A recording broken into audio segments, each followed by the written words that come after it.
Born in New York only days apart, the poor little rich girl Barbara Hutton and the richest girl in the world, Doris Duke, shared many similarities. They belonged to the third generation of their family's wealth, and both their families had ascended to unimaginable heights from humble origins, making their mark on American culture and commerce.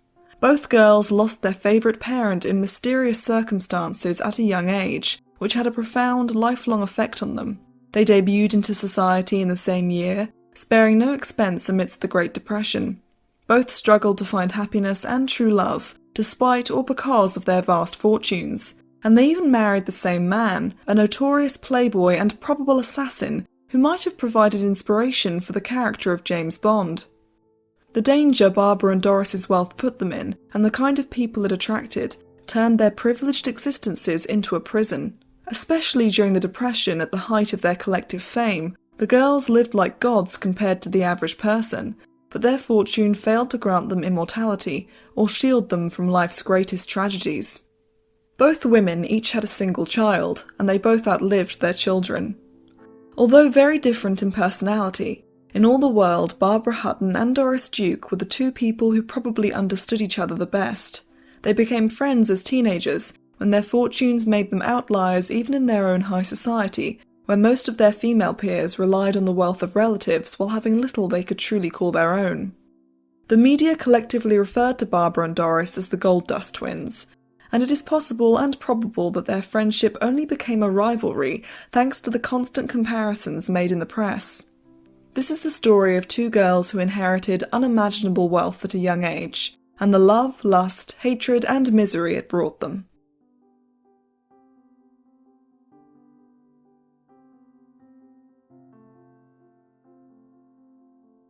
Barbara's wealth began with her maternal grandfather, Frank Winfield Woolworth, who was born into a poor farming family in upstate New York in 1852.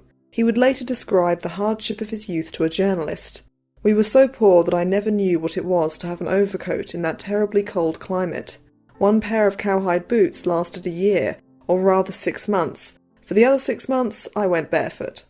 From a young age, F.W. and his brother Charles were passionate about sales. As children, the brothers would set up a play store and pretend to sell each other things. F.W.'s first job was working as a general clerk at a local store by day, while also taking classes at the nearby business college by night. When he fell ill, his parents hired a seamstress called Jenny Creighton to nurse him, and the two fell in love, marrying in 1876. It was his brother Charles who was the superior salesman, while F.W. preferred to work behind the scenes. He did, however, possess a talent for creating appealing window displays, and was interested by the idea of selling a variety of items for 5 and 10 cents. In 1879, with a loan from his previous employers, he opened his first 5-cent store in Utica, New York, which closed within weeks. Undeterred, he opened another later that year in Lancaster, Pennsylvania, to far greater success. The idea of a store selling exclusively cheap items that advertised themselves in eye-catching displays was almost unheard of. 5 and 10 cent counters were becoming popular, but it was Woolworth who pioneered the idea of devoting an entire brand to them. He opened a second location with his brother Charles, and from there the business took on an unstoppable momentum that transformed American retail.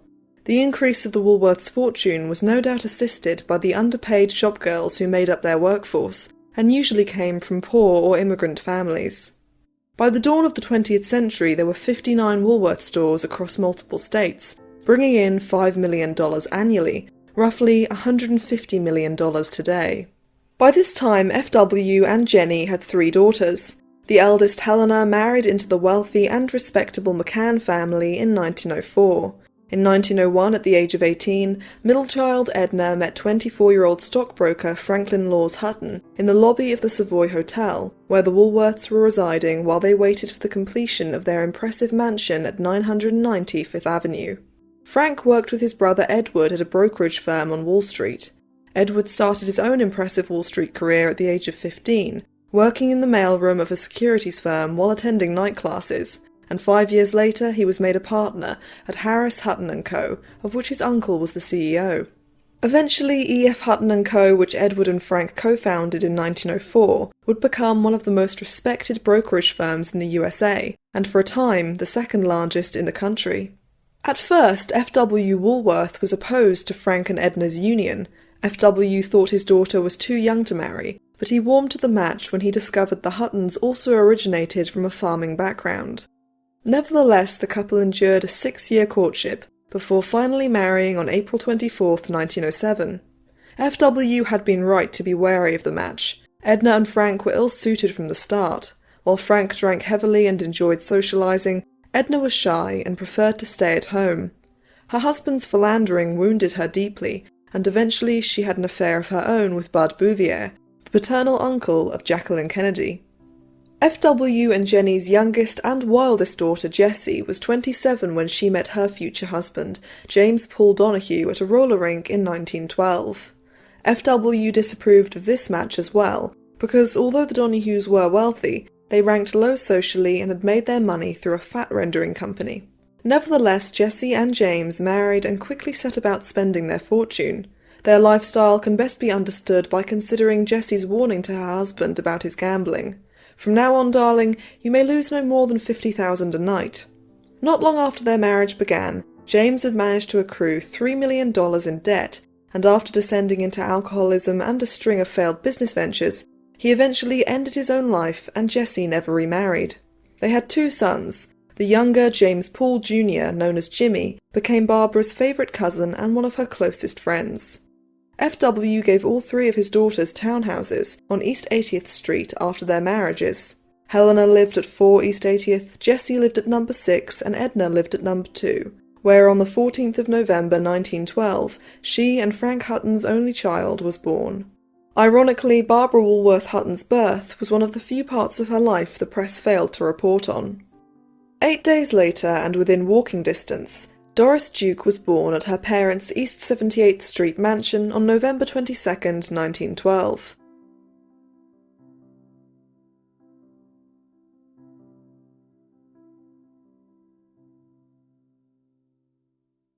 It has been said that Doris was born in comparative poverty to the wealth she would accrue by the end of her life. At birth, her family was worth around $100 million. By the time she died, she would be worth $5.3 billion. Like Barbara, Doris's wealth began with a grandparent. In her case, it was her paternal grandfather, Washington Duke, who created the tobacco empire that became almost single-handedly responsible for America's nicotine addiction, and made him a fortune in the process. Washington Duke came from even more humble origins than F.W. Woolworth. Washington, then in his 40s, was conscripted into the Confederate Navy and fought in the Civil War until he was captured by Union soldiers and briefly thrown in a federal prison. He had to walk 134 miles back to his humble North Carolina farm, where he only had 50 cents and 2 blind mules to his name. His first wife had succumbed to the hardships of farming life and died at only 22, as had his second wife and eldest child, who both perished from typhoid fever in 1858.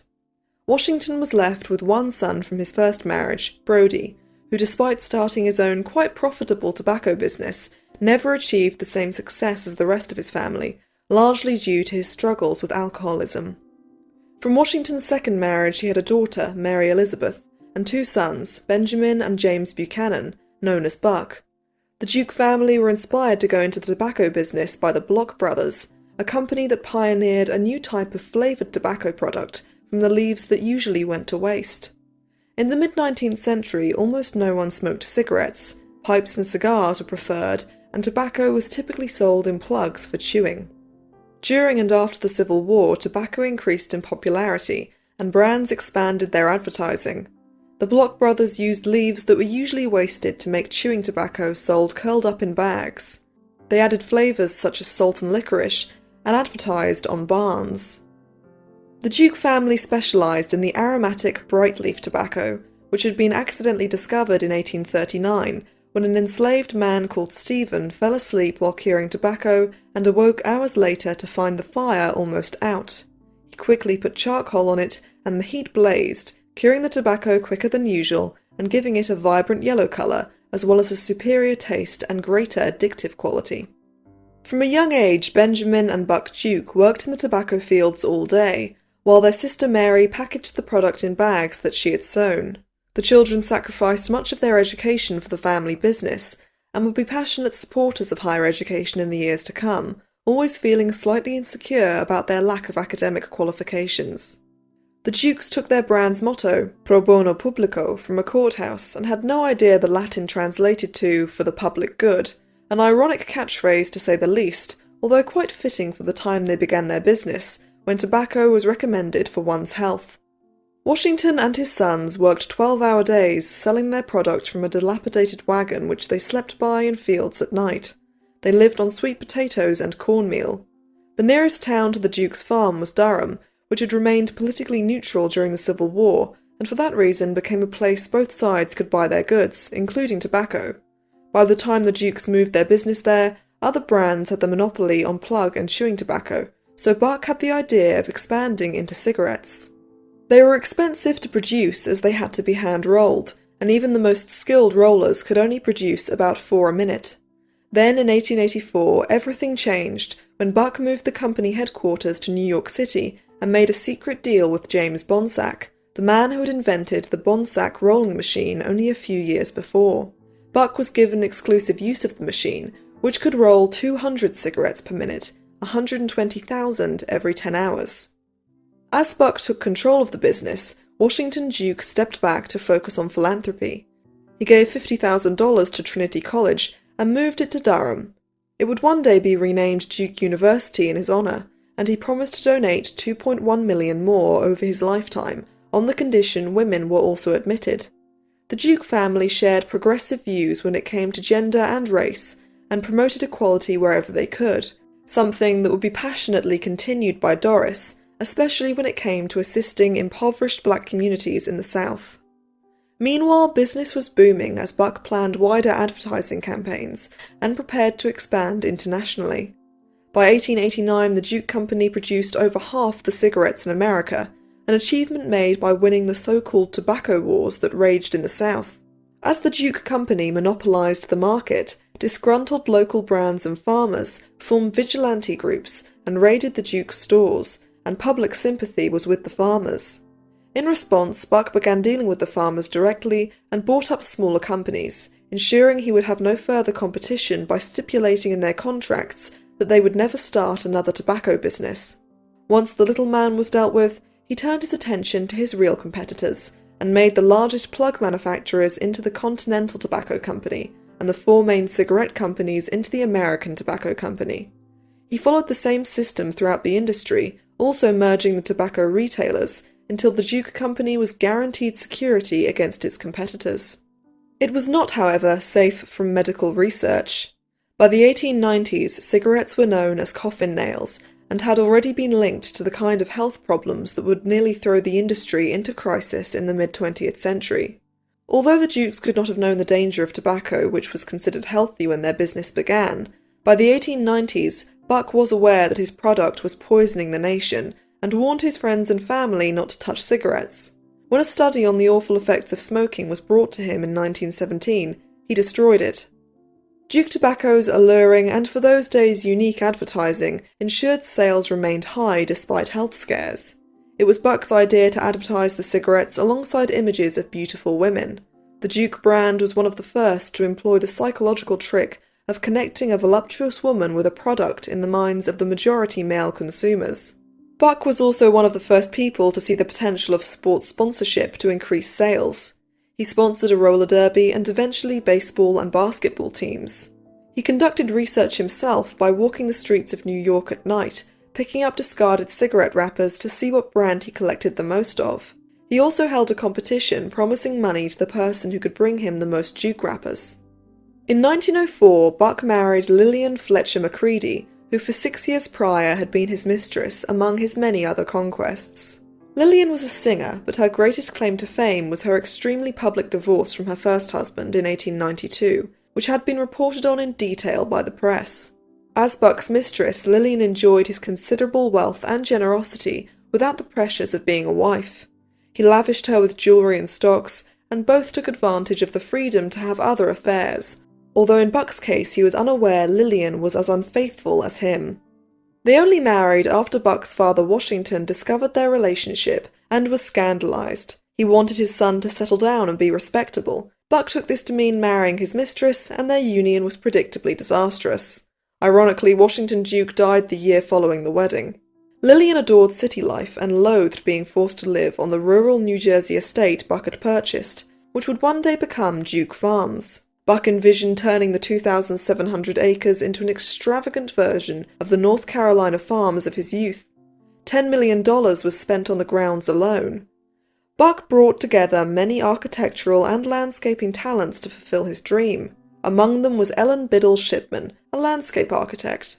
As well as hiring a woman to work on Duke Farms, Buck's main residence in New York, the James B. Duke House at 1 East 78th Street, where Doris would be born, was designed with the help of an African-American architect, Julian Abel. Buck and Lillian's marriage only endured until 1906, when he hired private detectives and had her staff spy on her.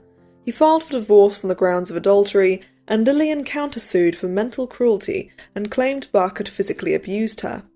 The case dragged on in the press, making headlines when Lillian's maid revealed Lillian had an affair with a man in his 70s and had communicated with her lover while on honeymoon by writing personal newspaper ads in code. Buck allegedly paid Lillian's sisters to testify against her, and he won the case. Lillian was still a wealthy woman, but 2 decades later, after being conned out of her money, she sued Buck, claiming the divorce had not been legal. He won again shortly before his death, and Lillian outlived him by only 2 weeks, starving to death in poverty. It was Buck's more conservative brother Ben who found him a second wife. Ben and Nanaline Holt Inman met at a health spa, and soon Ben introduced her to his brother at a party in New York. Buck was enchanted by her, and they married in 1907. Nanaline Holt Inman had been born Nanny Lane Holt in Georgia, to a reasonably wealthy family reduced to genteel poverty after the Civil War. Nanaline's sole focus in life was the restoration of her family's fortunes. She married a successful cotton merchant, William Inman, with whom she had 2 sons, only one of which, Walker, survived to adulthood. William was an alcoholic who likely abused his wife and sons. He spent 3 months in a sanitarium before dying in 1902, leaving his family quite well off. Nanaline immediately set about finding a wealthy second husband. She believed her son Walker would restore her family to their rightful place in society, if only given the chance and the financial backing. She ignored her son's faults, even in the years to come when he fell heavily into alcoholism.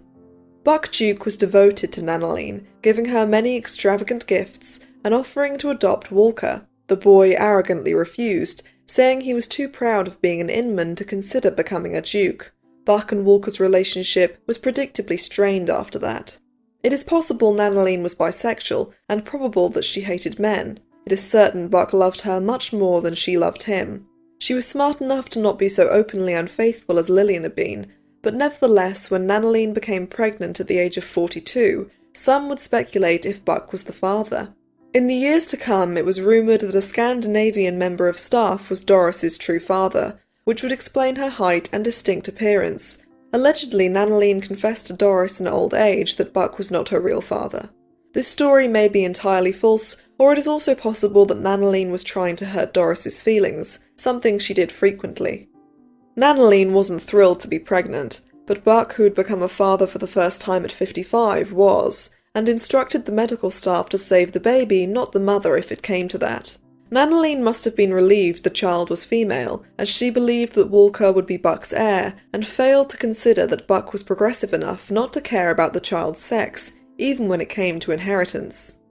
Buck doted on Doris from the moment she was born, buying art he thought she would like. After admiring the work of Gainsborough, he expressed the desire to have him paint Doris, and only then found out Gainsborough was long dead.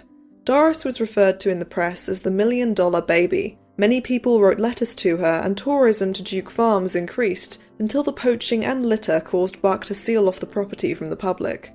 Nanaline preferred the city, but endured country life better than Lillian. To Doris, however, Duke Farms was paradise, and her father indulged her every whim. She had a large room devoted to her clothes, and a book with fabric swatches of each outfit so she could choose what to wear herself. Just some of Doris's staff included a team of nannies, 4 bodyguards, 2 maids, a personal laundress, as well as her own Rolls-Royce with a chauffeur. Buck even bought a camera to document her childhood, and an entire circus entertained for Doris's birthdays.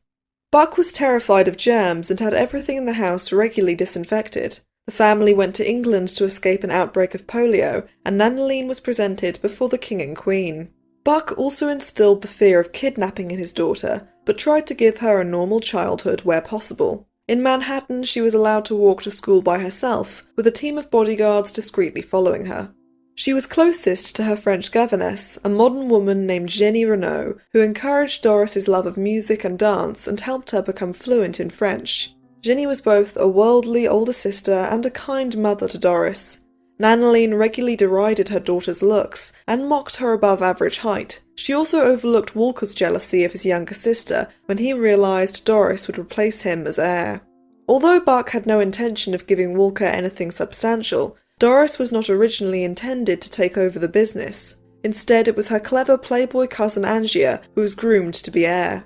The son of Ben Duke, Angier had lost a hand in a shooting accident, but continued to charm women, including 16-year-old Cordelia Drexel Biddle, the daughter of a millionaire, who Angier met when he was 29. When they walked down the aisle in 1915, Cordelia was 5 months pregnant. Cordelia came from an eccentric family, and her autobiography was turned into the 1967 Disney musical The Happiest Millionaire, the last film Walt Disney himself was personally involved in. Bach Duke was forced to give Doris a rushed education in business when Angier tragically drowned on Labor Day weekend 1923. Had he lived, he would have been Doris's ally and protected her interests in accordance with her father's wishes. But as Bach Duke's health failed, he knew Nanaline and Walker weren't to be trusted. Despite being isolated from her peers, Doris's early childhood was idyllic compared to Barbara Hutton's. Barbara's father Frank had continued his womanizing and was having an extremely public affair with an actress, despite F.W. Woolworth demanding he call it off. F.W. wanted his daughter Edna to get a divorce, but Edna remained devoted to her husband. When Frank and the actress were pictured dancing in the papers, Edna could no longer bear it. 4-year-old Barbara discovered her mother's dead body. The papers reported that Edna had died of mastoiditis, a hardening of the ear that can lead to suffocation if it contracts the muscles of the tongue. Edna did have this condition, but an empty bottle of strychnine and traces of it in a glass of water were found at the scene. No autopsy was performed, and the case files soon disappeared, never to be recovered. Barbara later said of her mother, "I hardly remember her, but I've missed her all my life." Barbara was sent to live with her grandfather, F.W., and his wife Jenny, who had mentally declined from the pressures of adjusting to wealth. Jenny had been diagnosed with premature senile dementia and spent days rocking back and forth in her chair. F.W.'s passion for life also ebbed after his daughter's death, and despite doting on Barbara, the atmosphere at Winfield Hall was a melancholy one. The Woolworth estate on Long Island's North Shore boasted 60 rooms. The grand staircase alone had cost $2 million, and the entire house had cost $9 million. Each of the 10-bedroom suites was decorated in the style of a different period. F.W.'s bedroom was inspired by Napoleon. The garage could hold 18 cars. The property also had 3 greenhouses, a swimming pool, and tennis courts. Describing her bedroom, Barbara said, "My room contained gloomy, thick carpeting and hunks of immense Gothic furniture. The walls were covered with limestone carvings of cherubs with demented expressions on their twisted faces. At night, the dark draperies blowing in the wind looked like mourning gowns." By far the most impressive feature of the house was F.W.'s favourite toy, a Skinner manual player pipe organ. Barbara was terrified by the loud music and coloured lights that came from it. For each piece of music, the organ would project an image of the composer onto a screen. Barbara lived with her grandfather for 2 years before he died in 1919. Because he failed to sign the latest version of his will, where he left most of his wealth to charity, a 2-page-long 1880s version was reverted to, in which he left almost everything to his wife Jenny. When she too passed away in 1924, 11-year-old Barbara inherited $28 million, approximately $500 million today.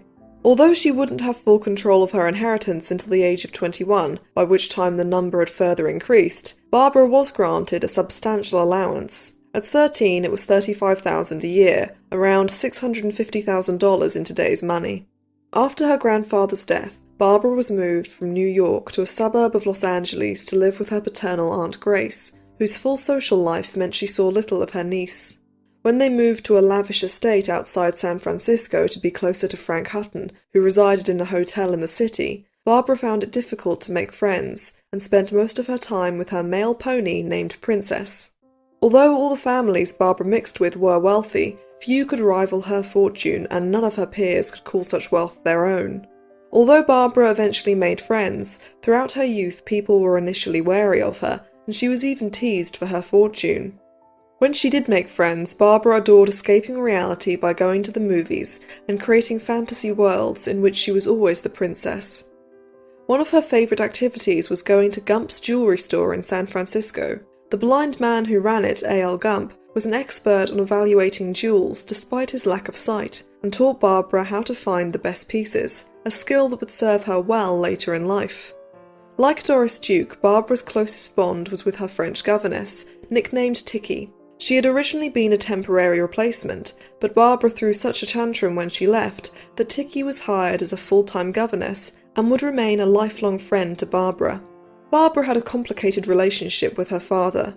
She was desperate for his approval, but on the rare occasions that she saw him, she was usually at the receiving end of his quick temper. When father and daughter attended a Christmas Eve dinner at the house of one of Barbara's friends, Frank proceeded to get drunk and confess he never wanted children right in front of his daughter.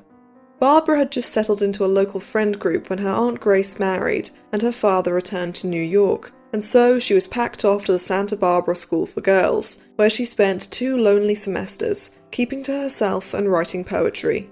Even at Christmas, she received no visitors. Meanwhile, Doris Duke was experiencing the end of her own childhood. As Buck Duke's health worsened, he prepared his will. Duke University was transformed into one of the richest schools in the country when Buck gave them $40 million. He also funded exclusively African American schools and gave money to hospitals on the condition that they provide healthcare to all races. Doris was left $100 million and an additional $57 million to be paid to her as she reached different ages. Walker Inman was left only $30 million and banned from entering the Duke residences as he was an alcoholic and harassed the staff. By this time Buck was quite overweight, and Nanaline put him on a strict and unorthodox diet of her own creation that left him malnourished. He followed it out of devotion to her and eventually was bedridden with pneumonia. Nanaline barred all visitors, including Doris, although Doris managed to sneak in during one of her father's last lucid moments. Nanaline insisted on extreme cold being a cure for pneumonia and had the heaters turned off and the windows opened, letting in the winter air to Buck's bedroom, while she alone watched over him, wrapped up in fur coats, while Buck freezed in a nightshirt. He quickly slipped into a coma in the below freezing temperatures and died on October 10, 1925. There were rumours Nanaline had been poisoning his food all along, and the fact she had a full mourning wardrobe made weeks before his death might also be viewed as suspicious.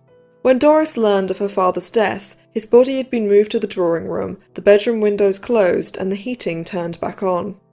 The 10-foot-high orchid arrangement her paternal Uncle Ben sent in condolences inspired a lifelong passion for orchids in Doris. One day she would cultivate her own varieties and be among the world's leading experts, but as a grief-stricken 12-year-old, she found comfort in their elegant beauty. If Nanaline had intended to end her husband's life, a probable motive was the hope of controlling more of his money if Doris was still underage at the time of Buck's death. Nanaline begrudged her husband for disliking Walker, and may have also resented Buck for embarrassing her with his affairs. Whatever the case, if Nanaline expected Doris to be compliant, she didn't know her daughter.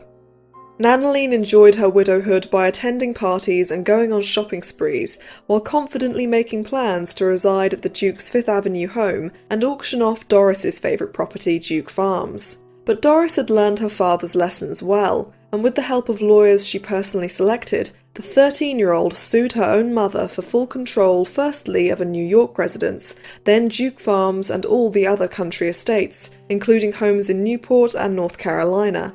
Doris conducted herself with extreme intelligence throughout the cases, and won them all.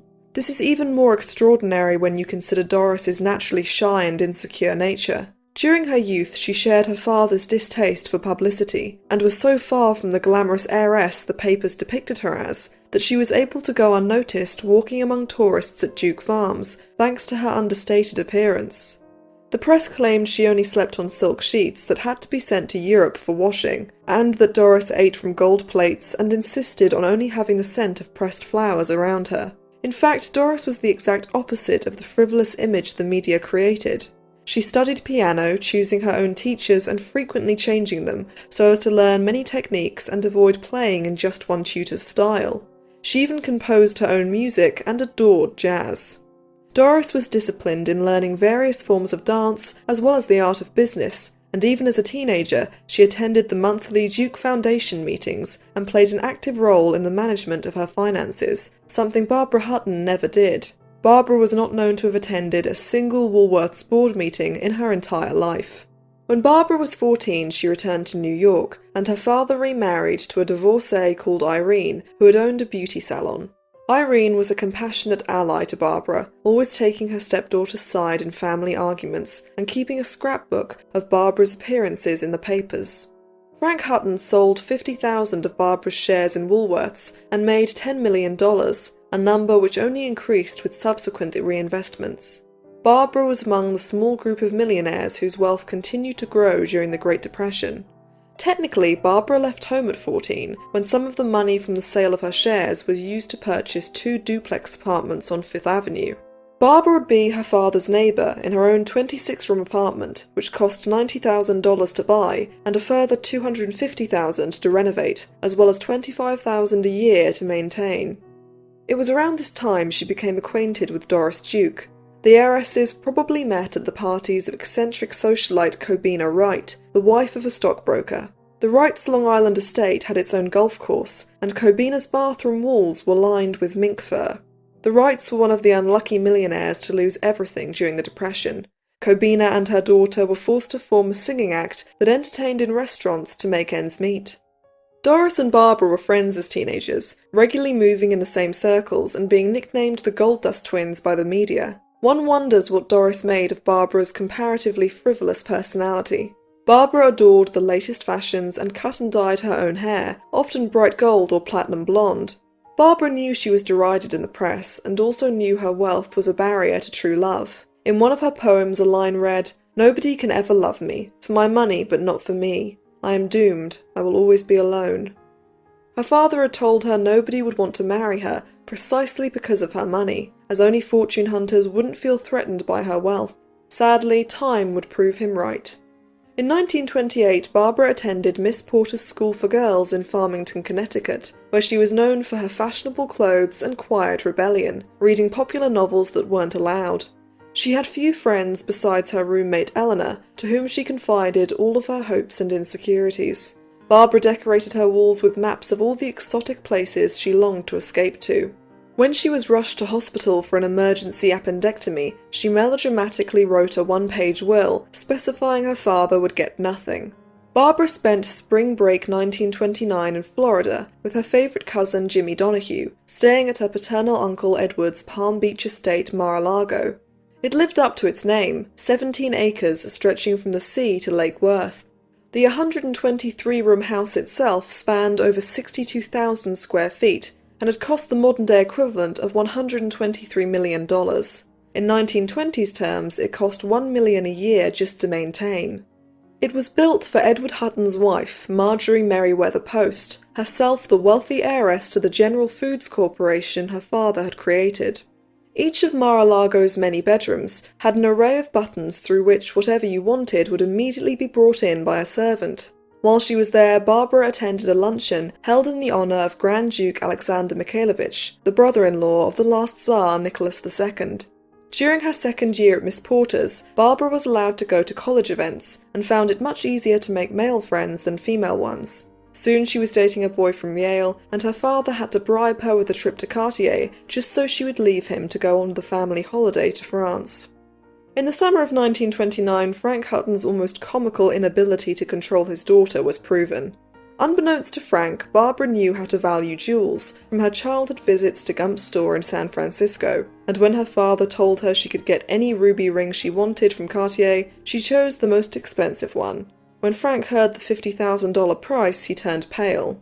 While in Biarritz, Barbara met with Prince Alexis Davani to discuss his complicated romance with Barbara's close friend Sylvia de Rivas, who had introduced Alexis to her years before.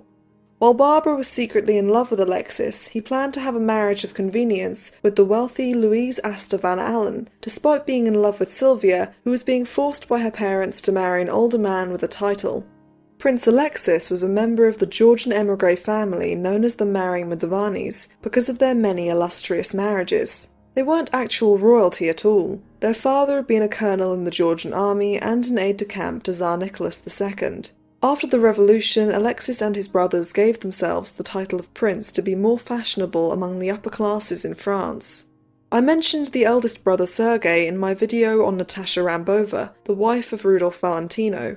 Only months after Valentino's death, Sergei married actress Pola Negri, Valentino's last girlfriend. When Pola lost both her career with the advent of the talkies and her money with the 1929 stock market crash, Sergei quickly moved on to opera singer Mary McCormick. Meanwhile, the other Mdavani brother David bankrupted his first wife, actress Mae Murray, and had married an oil heiress after a brief romance with one of the most famous actresses in France, Arletty. The Mdavani sisters also married well. Nina was married to a lawyer, then to the son of Sherlock Holmes author Arthur Conan Doyle. After her husband's death, she married his secretary. The youngest sister Isabel, known as Rusi, married only once, to Spanish artist Josep Maria Sert, whom she had stolen from his first wife, socialite and renowned pianist Mizia Sert. Rusi would play an important role in Barbara and Alexis's romance, but for now Barbara saw no more of the Mdavanis and moved on to Cannes with her family, where she divided her time between playing croquet and reading one piece of French literature in the original language per day. Her father mistrusted both the people who wrote books and those who read them, and had few books in his own homes. He disapproved of Barbara's hobby and signed her up for tennis lessons with a handsome 26-year-old Cambridge graduate called Peter Story. 16-year-old Barbara and Peter were soon going on secret dates, and by summer's end she had lost her virginity to him. When she returned to America for her senior year at Miss Porter's, it was with an even more rebellious spirit. After leaving a party in the Hamptons she found boring despite the bootlegged alcohol, Barbara wandered down to a dock and spotted a 40-foot white sloop anchored 50 yards or so from shore. Impulsively she swam out to it, and somehow she single-handedly hoisted the sails, lifted the anchor, and stole the boat. As she sailed it out to sea, Barbara felt truly free for the first time in her life, and by dawn she was dreaming of crossing the Atlantic and going on the kind of adventures she had only read about. Eventually the Coast Guard found her and brought her back to her furious father. After she graduated Miss Porter's, Frank assigned Barbara a bodyguard, which she felt to be an invasion of her privacy and a further limitation on her freedom. However, Barbara got her revenge on her father by sleeping with the bodyguard and telling her stepmother Irene about it. Frank was initially too stunned to react and was subsequently enraged. Meanwhile, Nanaline was facing similar challenges with her daughter Doris. Mother and daughter had grown to resent each other after Buck's death. Nanaline had all but destroyed her daughter's self-esteem with comments such as, "I don't suppose anyone will ever marry someone so gangly." Doris was insecure about her above-average height, pale skin and unusual features, all of which Nanaline had disparagingly commented on numerous times. After Buck's death, however, Nanaline relied on her teenage daughter for money, and winning the property lawsuits no doubt empowered Doris's rebellious streak. At the age of 15, she and a friend gatecrashed a debutante party, which was firmly against the rules of society, rules Nanaline was obsessed with following. Doris drove her own car on occasion and tried to have an ordinary teenage life with her small circle of friends, but wherever she went, the press and public soon realized who she was. At this time, publicity frightened Doris immensely. One of her first acts of independence after her father's death was to have access to all the letters the public sent her. Previously, the only letters she had seen were those pre-approved after their contents had been checked. Doris was excited to see the sheer volume of mail she received, but her smile faded when she tore into the first letter, only to find it contained death threats. The next few letters were much the same, or worse, but Doris forced herself to read them for hours. That was the first time she realized the necessity of her sheltered, isolated life, and the hatred people had for her just because she was wealthy. For the rest of her life, she sought out people and places where she was simply Doris and nothing more. Teenage Doris was even more obsessed with boys and romance than Barbara Hutton. At 15, Doris had her first big crush on one of the farm boys at Duke Farms. She drove around the estate looking for him and created reasons for him to work near the house so she could watch him from the window with binoculars. She overheard a footman instructing the young man to never take his shirt off as it was inappropriate. Doris fired the footman. Years later, she looked back bittersweetly on the crush. An ordinary girl might have been able to date the boy, but as it was, Doris never even knew his name. Doris had a lifelong passion for all kinds of African-American music, especially jazz and gospel. She had been introduced to it when she tagged along with her father and Uncle Ben to a Harlem club as a child. When Doris walked around the house a few days later, singing old songs from the South, Nanaline had no idea where her daughter had learned them and was horrified at the thought of society ladies overhearing Doris. As a teenager, Doris snuck away from the stuffy events Nanaline forced upon her and went to clubs and bars in Harlem. Ironically, although she stood out as a white woman, she enjoyed an anonymity there that would have been impossible in white areas. In a final attempt to control her daughter and turn her into the perfect Southern belle, Nanaline sent Doris to the Fermata Finishing School in South Carolina. The majority of the girls there came from similar backgrounds to Nanaline, respectable old families fallen on hard times since the Civil War. Doris's classmates resented her for her wealth, the fact she came from the North, and that her father and grandfather were Republicans. During and after the Civil War, the Republican Party was unpopular with white Southerners. Doris believed in racial equality and had black friends, so attending a school full of girls whose families had profited from slave labour was torturous. Despite begging her mother to send her home, Doris endured 2 years there. Nanaline only visited her once. Doris was constantly watched by a team of bodyguards, but still managed to sneak out with her few friends. Occasionally, her half-brother Walker, who by this time had warmed to his sister, came to visit and took her out to speakeasies. When the school burned down years later, Doris threw a party to celebrate. Doris was discouraged from her dream of pursuing higher education. Throughout her life, she would largely avoid Duke University out of insecurity over her lack of a degree. Nanaline wanted her daughter to debut and marry. The rigorous round of social events involved in properly entering society did not appeal to Doris, but nevertheless she had a lavish debutante ball at the Duke's Newport residence, Rough Point, on August 23, 1930. Doris found herself in an awkward position, as many of her acquaintances had been ruined by the Depression, while she was richer than ever. During World War I, Bach put vast sums of the Duke money into gold, and Doris's fortune would one day be weighed by the ton. While her friends' fathers jumped from the windows of their Manhattan offices and their priceless possessions were sold at auction, Doris, like Barbara Hutton, became wealthier throughout the 30s. Whenever she threw a party, she noticed guests discreetly putting food in their bags. Realizing how important that food was to them, Doris facilitated them taking what they wanted and helped those in need by paying for their homes and giving them an allowance. She liked to be secretive about her charity and hated being asked for money, but she was extremely generous to those in need. Many friends lived out the Depression and beyond on Doris Duke's money, including her mother, who had lost most of her own personal fortune. Doris's public frugality, however, earned her the accusation of being cheap, although the press rarely criticised her as heavily as they did Barbara. Doris was seen as sensible and tasteful in comparison to Barbara's extravagance.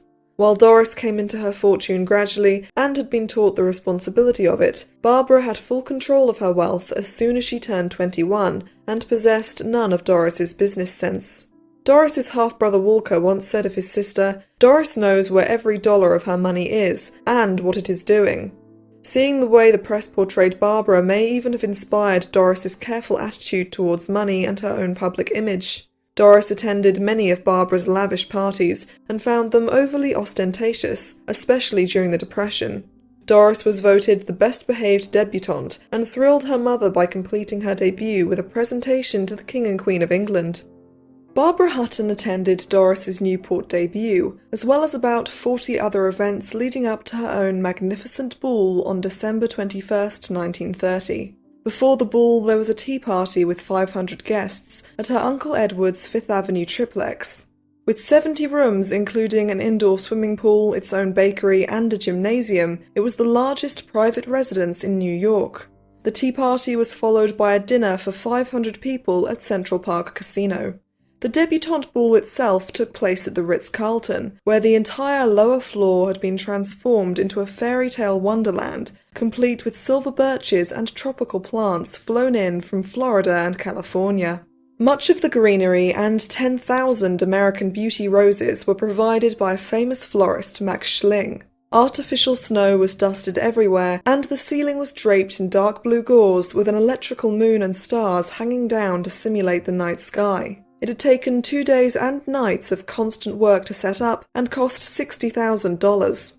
Maurice Chevalier dressed as Santa greeted guests at the door. 4 of the best orchestras as well as Rudy Vallee provided the music. 200 waiters served 7 dinner courses to 1,000 guests, and party favours consisted of small gold cases containing loose diamonds, rubies, emeralds and sapphires. Aunt Marjorie had hired a famous flamenco dancer, Madame Argentina, and when the crowd were disrespectfully uninterested in her performance, Marjorie took to the microphone and told them the party would be over unless they were more respectful. After that, the night went smoothly. Doris Duke was in attendance, and just like Doris, in May of 1931, Barbara was also presented before the King and Queen in England. While in England, Barbara was attacked by the press after dancing with the Prince of Wales, the future King Edward VIII. They accused her of trying to buy her way onto the throne. That summer, while in France with her father and stepmother, Barbara was reunited with Alexis de Varny, who had married Louise Van Allen and was rapidly spending his way through her money. Barbara ended her summer in the Villa Madama outside Rome, which had a constant stream of celebrities and high society flowing in and out of it, thanks to the legendary parties of its owner, Countess Dorothy de Frasso, an American who was having an affair with Gary Cooper at the time. Despite her father's disapproval, Barbara continued to associate with the de Varnys and accepted an invitation to Mashouni, the Spanish castle where Alexis's sister Russie and her husband lived. Whilst in Spain, Barbara and Louise Van Allen were openly hostile to each other. When Louise commented on Barbara's unfashionably large chest, Barbara replied, "Better big than concave." She wanted to leave early, but Russie convinced her to stay, and not long after, Alexis and Barbara were caught in bed together by almost the entire party of guests. Barbara believed this was intentionally orchestrated by Russie, who was determined to help her brother move on to an even richer wife. Barbara immediately retreated to Paris, while Alexis and Louise divorced after only 18 months of marriage. Scandal was avoided, and Louise eventually married Alexis's brother Sergei. Alexis followed Barbara to New York, using Louise's money to finance the trip from the joint account she refused to close out of sentimentality. Barbara was cold to Alexis when she saw him, and her family succeeded in keeping him away until he left town. Louise came to New York and threatened to talk about Barbara and Alexis's affair if they did not marry. Russie was also behind this strange turn of events. Restless and changeable as ever, Barbara decided to go to Bali. Before she left America, she received a proposal from an Italian count, while an Italian prince told the papers he was already engaged to her, and 2 other Italian counts pursued her to no avail. She stopped off briefly in Hawaii before sailing to New Zealand, Australia, Malaysia, Fiji and Samoa, and finally arriving in Bali. In those days, international travel was still a pastime reserved for the upper classes, and even then few would have made such a journey at 20. Barbara adored Bali and even learned local dances before moving on to Java, where Alexis finally caught up with her. This time his travels were financed by Russie. Alexis proposed to Barbara in the lobby of her hotel, and she accepted. Meanwhile, Frank Hutton was enjoying a holiday in Palm Beach. Confident that the fortune-hunting Alexis was out of Barbara's life, Frank was enraged when he received a call from the American consul in Bangkok, asking his permission for Barbara and Alexis to be married there. Eventually, Frank was forced to support a longer engagement, hoping Barbara would break it off. Alexis victoriously wired Russie that he had won the prize. Alexis signed a prenuptial agreement but received a sizable allowance as well as Barbara's $1 million dowry. Barbara's expensive shopping sprees were highly criticised in the press, as was her choice of a foreign husband. The American press felt that Barbara was betraying the country that had given her the wealth she was squandering in foreign economies. She bought 80 outfits, all from the best European fashion houses, and she wore a Chanel suit to her civil marriage in Paris on the 20th of June. 2 days later, an Orthodox Christian service was conducted with 800 guests and 8,000 pushy onlookers crowding the streets outside to catch a glimpse of the bride in her Jean Patou wedding dress. An entire suite at the Ritz was needed to store the wedding presents alone, and when Barbara and Alexis embarked on honeymoon, they brought 70 pieces of luggage. Barbara declared to the press, "It's going to be fun being a princess," but her high spirits didn't even last for one day of marriage. On the wedding night, Alexis's first words to his new wife were, "Barbara, you're too fat." Barbara had an unfashionably voluptuous figure in a time when a boyish athletic body was preferred, and her husband's words prompted her to stop eating entirely and survive on 3 cups of black coffee a day for weeks at a time. The Devanis honeymooned in Lake Como and Venice, and Barbara quickly lost 40 pounds. Alexis encouraged Barbara to spend extravagantly before she even fully came into her inheritance, and her days and nights were filled with an endless cycle of parties, shopping trips, exercise, and visits to the hair salon to maintain her newfound glamorous image. Alexis, meanwhile, spent the majority of his time playing polo. The couple decided to go on a second honeymoon to the east in order to escape the court cases Alexis's brothers Sergei and David were embroiled in. They had used their wives' money to create a successful oil company, which they had then embezzled large amounts of money from and failed to pay investors. Barbara paid their $20,000 bail. Alexis was called to appear in court and dashed across the country to avoid the summons. He and Barbara sailed to Japan on separate boats, and he was detained on arrival due to his Georgian passport being invalid, until the Japanese officials realized who his wife was and the amount of money she would shortly be spending in their country. Once reunited, the couple managed to spend $30,000 on jewellery in 2 days. Then Barbara held a press conference where she declared she would adopt a Chinese baby, an idea that was seemingly forgotten shortly afterwards. Her eating disorder prevented Barbara from enjoying the fine cuisine, but she adored collecting porcelain and sightseeing. Barbara loved the cultured city of Peking, where the Devanis stayed for 2 months, despite Alexis throwing himself on the floor in a tantrum every time Barbara extended their stay. Barbara took Chinese lessons from Princess Ling, a former lady-in-waiting for the last Empress Dowager Satie.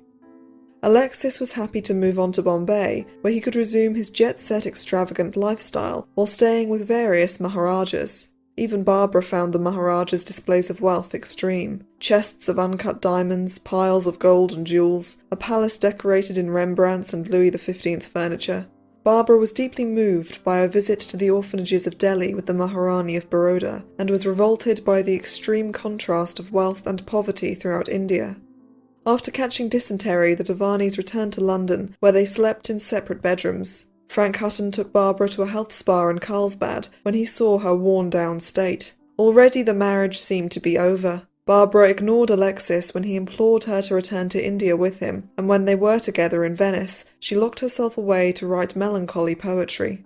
In 1934, on the suggestion of friends, 79 of Barbara's poems were published in a book called The Enchanted, which documented her travels and the decline of her marriage.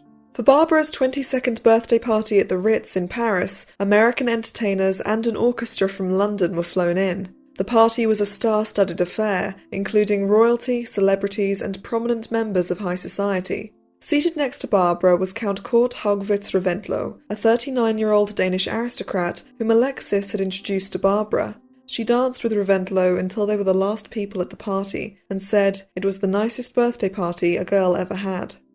The party had cost an estimated $50,000, and when Barbara returned to the USA, she described herself as the most hated girl in America, and she was hardly exaggerating. She was snubbed by doormen and salesgirls, insulted by cab drivers and waiters, and the press lambasted her spending at a time when the low wages at Woolworths were being exposed. Like Doris Duke, Barbara was privately very charitable. She supported numerous organizations in New York and gave away hundreds of thousands a year, sometimes to charities Doris was involved in. Friends in need could rely on Barbara's generosity, and she was quick to take philanthropic suggestions, such as an open letter written to her by Ed Sullivan in the Daily News, suggesting she give Christmas baskets to the poor each year. When she did so, Sullivan praised her. Throughout her life, Barbara's charity was overshadowed by her chaotic personal life, and she had a habit of giving too much to the wrong people. Barbara could have benefited from Doris Duke's philosophy. "I'm not stingy, I'm just afraid of being an easy mark," said Doris. "People wouldn't have money long if they didn't ask how much things cost." Barbara reunited with Alexis in Cairo, but brought Count Reventlow with her. Her friends thought the Count was cold and cruel. He often rudely ordered Barbara's staff about, and clearly had an easily provoked temper. But Barbara was blind to the faults of any man she wanted, at least until she married them, at which point their faults often became glaring and insurmountable to her. Barbara officially ended things with Alexis in March of 1935, and immediately headed for Reno, where she went into a Woolworth store for the first and only time in her life. Alexis and Russi desperately tried to salvage things, but to no avail. The day after Barbara obtained the divorce, she married Count Reventlow in Reno. The press quipped, "The prince is dead, long live the Count." In the same year Barbara divorced her first husband, Doris married hers. Doris had met James H.R. Cromwell, known as Jimmy, when she was 16. Jimmy's mother, Eva Stotesbury, was a legendary hostess during the 1920s, and a tireless social climber who wanted only the best for her son. With that in mind, Doris was invited to stay at the 50-room colonial mansion in Maine, owned by Eva and Jimmy's stepfather, Edward T. Stotesbury, a wealthy banker.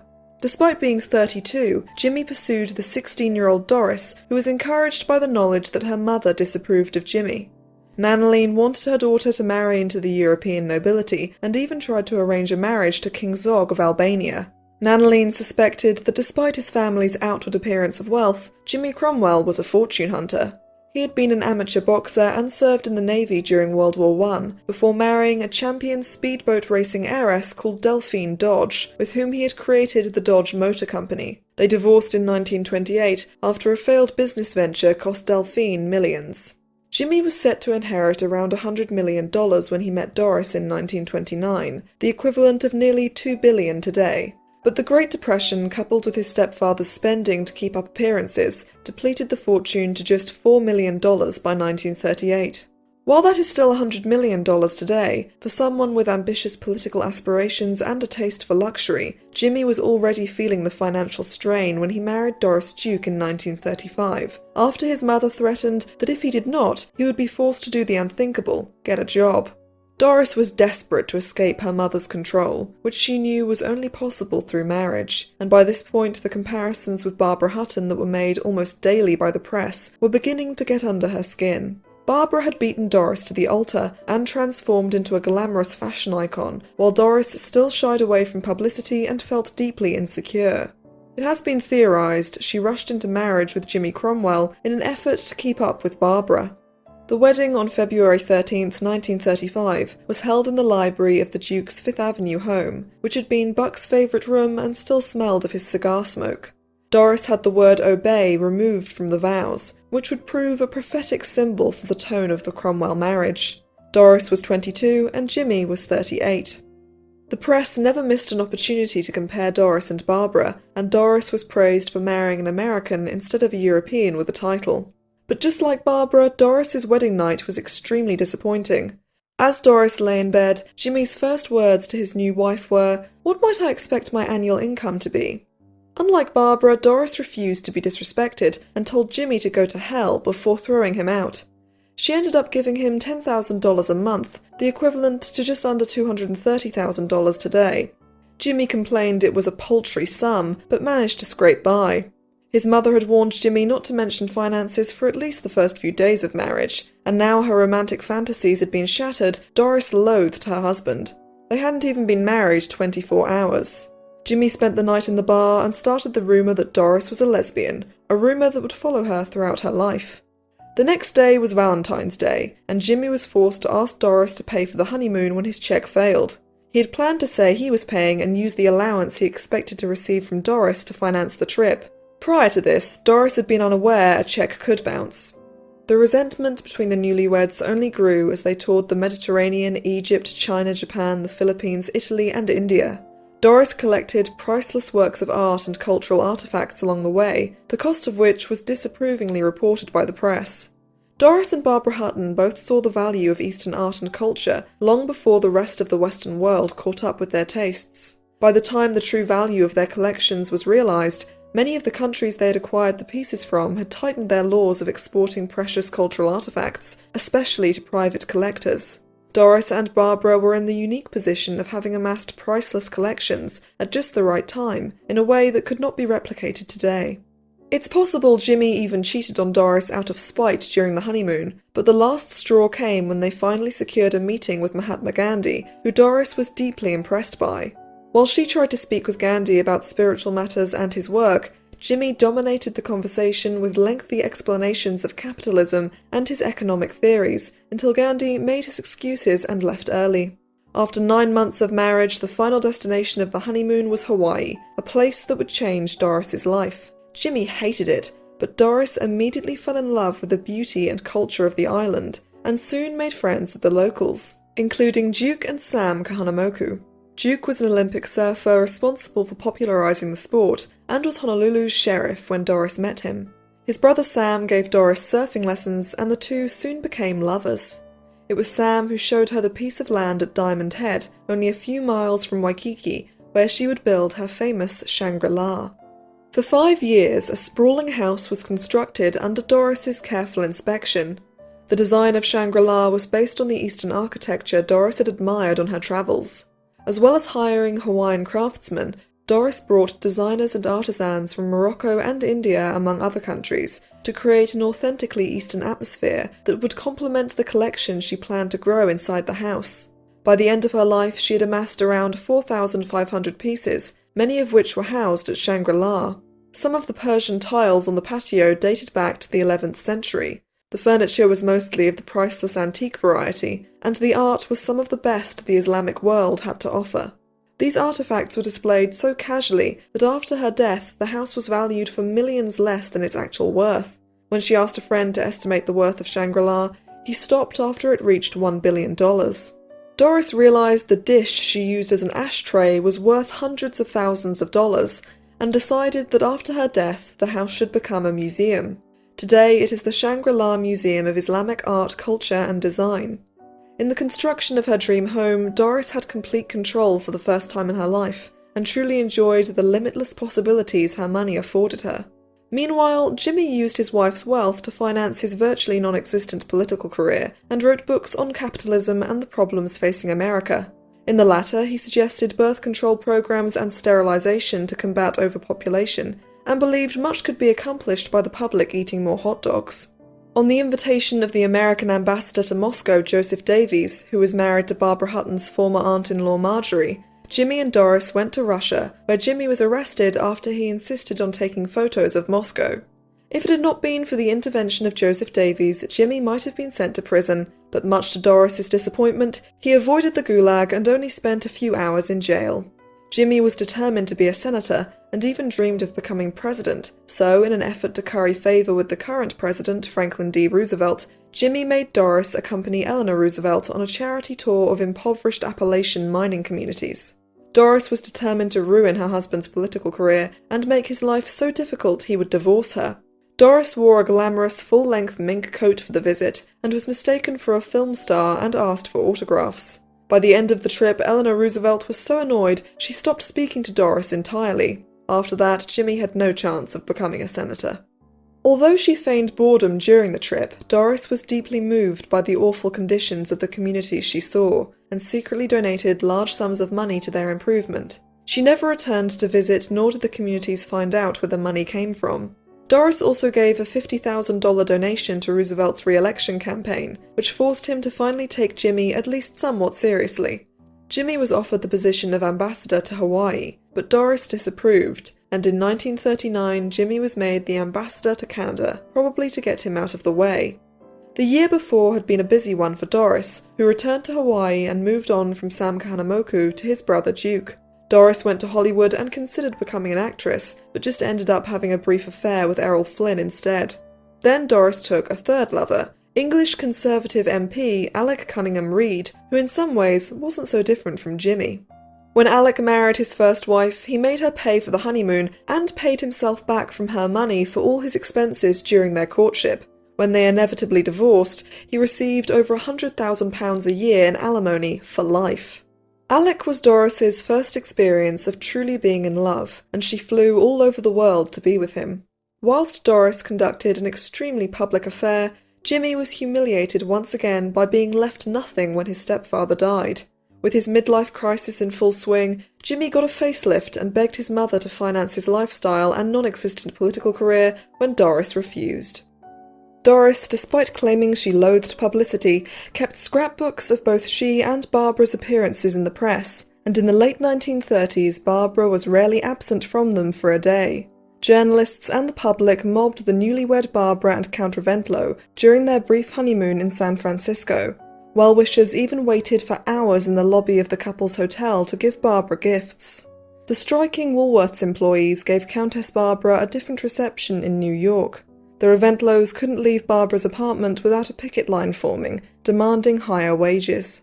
By the time the couple returned to Europe, Count Reventlow had realised that whatever her protests to the contrary, Barbara adored publicity and became angry if her name was missing from the papers.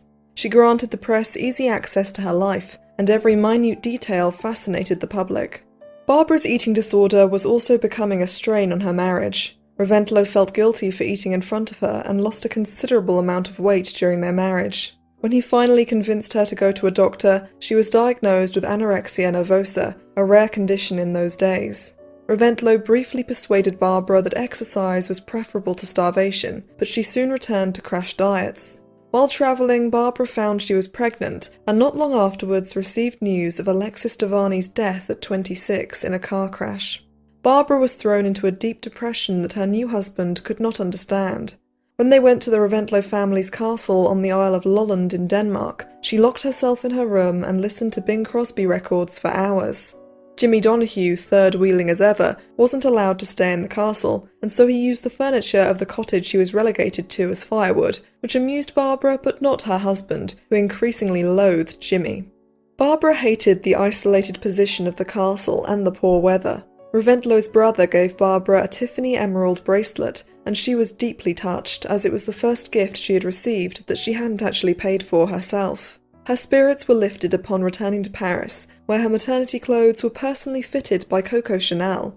The Reventlows plus Jimmy decided to spend the rest of Barbara's pregnancy in Rome, but found it much changed from the peaceful atmosphere of only a few years ago.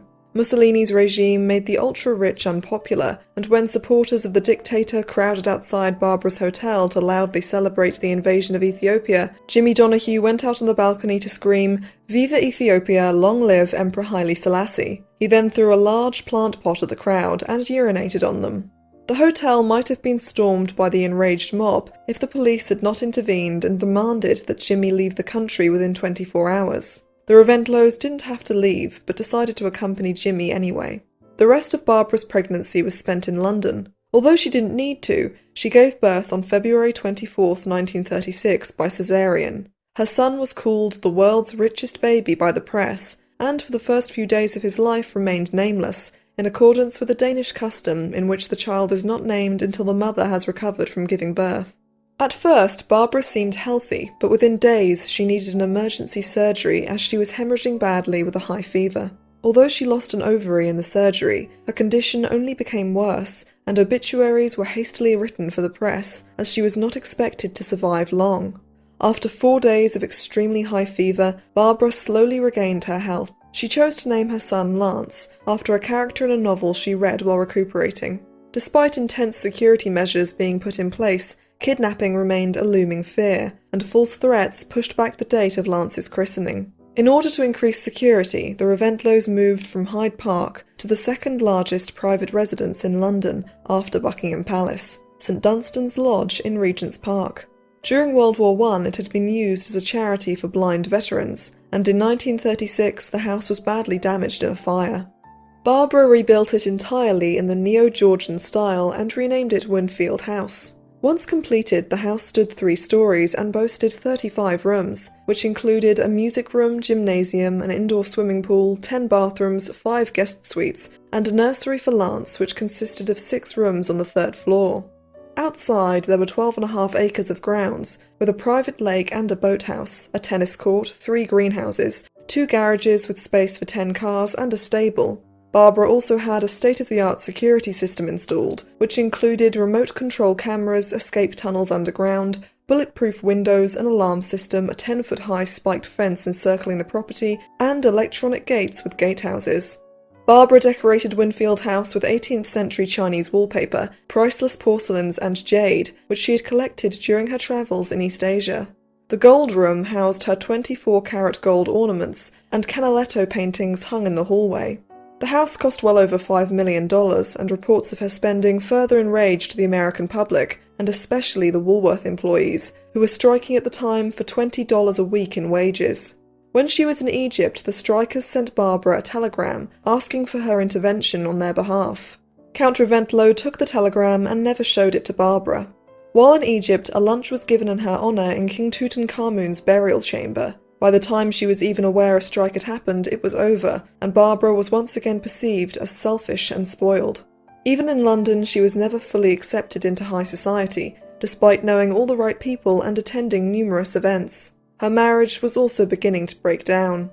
Count Reventlow was a generally cold person who had none of Barbara's spontaneity and sought to control her. When she passionately supported tennis player Baron Gottfried von Cram, Reventlow became jealous and shouted at Barbara. Reventlow and Barbara's loyal chauffeur also argued, and the man was fired, much to Barbara's fury. She didn't feel it was her husband's place to fire her staff, and in another row Reventlow pushed her. She stormed out and would not return even when Reventlow sent her gifts and apologies. Eventually, her old governess Tiki convinced her to come back to Winfield House, and the Reventlows soon departed for Venice, where they entertained the newlywed Duke and Duchess of Windsor. In 1937, Barbara alienated herself from the American public entirely when she formally renounced American citizenship under pressure from Reventlow. He and his lawyers argued that becoming a Danish citizen would mean paying less tax each year, and Lance receiving more of his inheritance. Reventlow also knew he would have greater access to Barbara's fortune, but what he did not prepare for was her lawyers making him renounce any rights to her money if she gave up US citizenship. Reventlow had to settle for $1 million if they divorced. When news broke of what Barbara had done, the public outcry was monumental in a way even she had not expected. She was already sailing back to Europe while the American press crucified her for years of spending American money abroad and finally betraying America altogether. Woolworth employees went on another strike and carried signs that read things such as, "Babs renounces citizenship but not profits." Nobody knew the intense pressure Barbara had been under from her husband, who had isolated her from anyone who could be her ally and friend, and was becoming increasingly controlling. In early 1938, the couple travelled to India, where Barbara became close with Muazzam Jah, the son of the last Nizam of Hyderabad, one of the wealthiest people in the world at the time. The Nizam owned around 300 cars, mostly Rolls-Royces and Cadillacs. His palace was piled high with gold bars and chests of diamonds.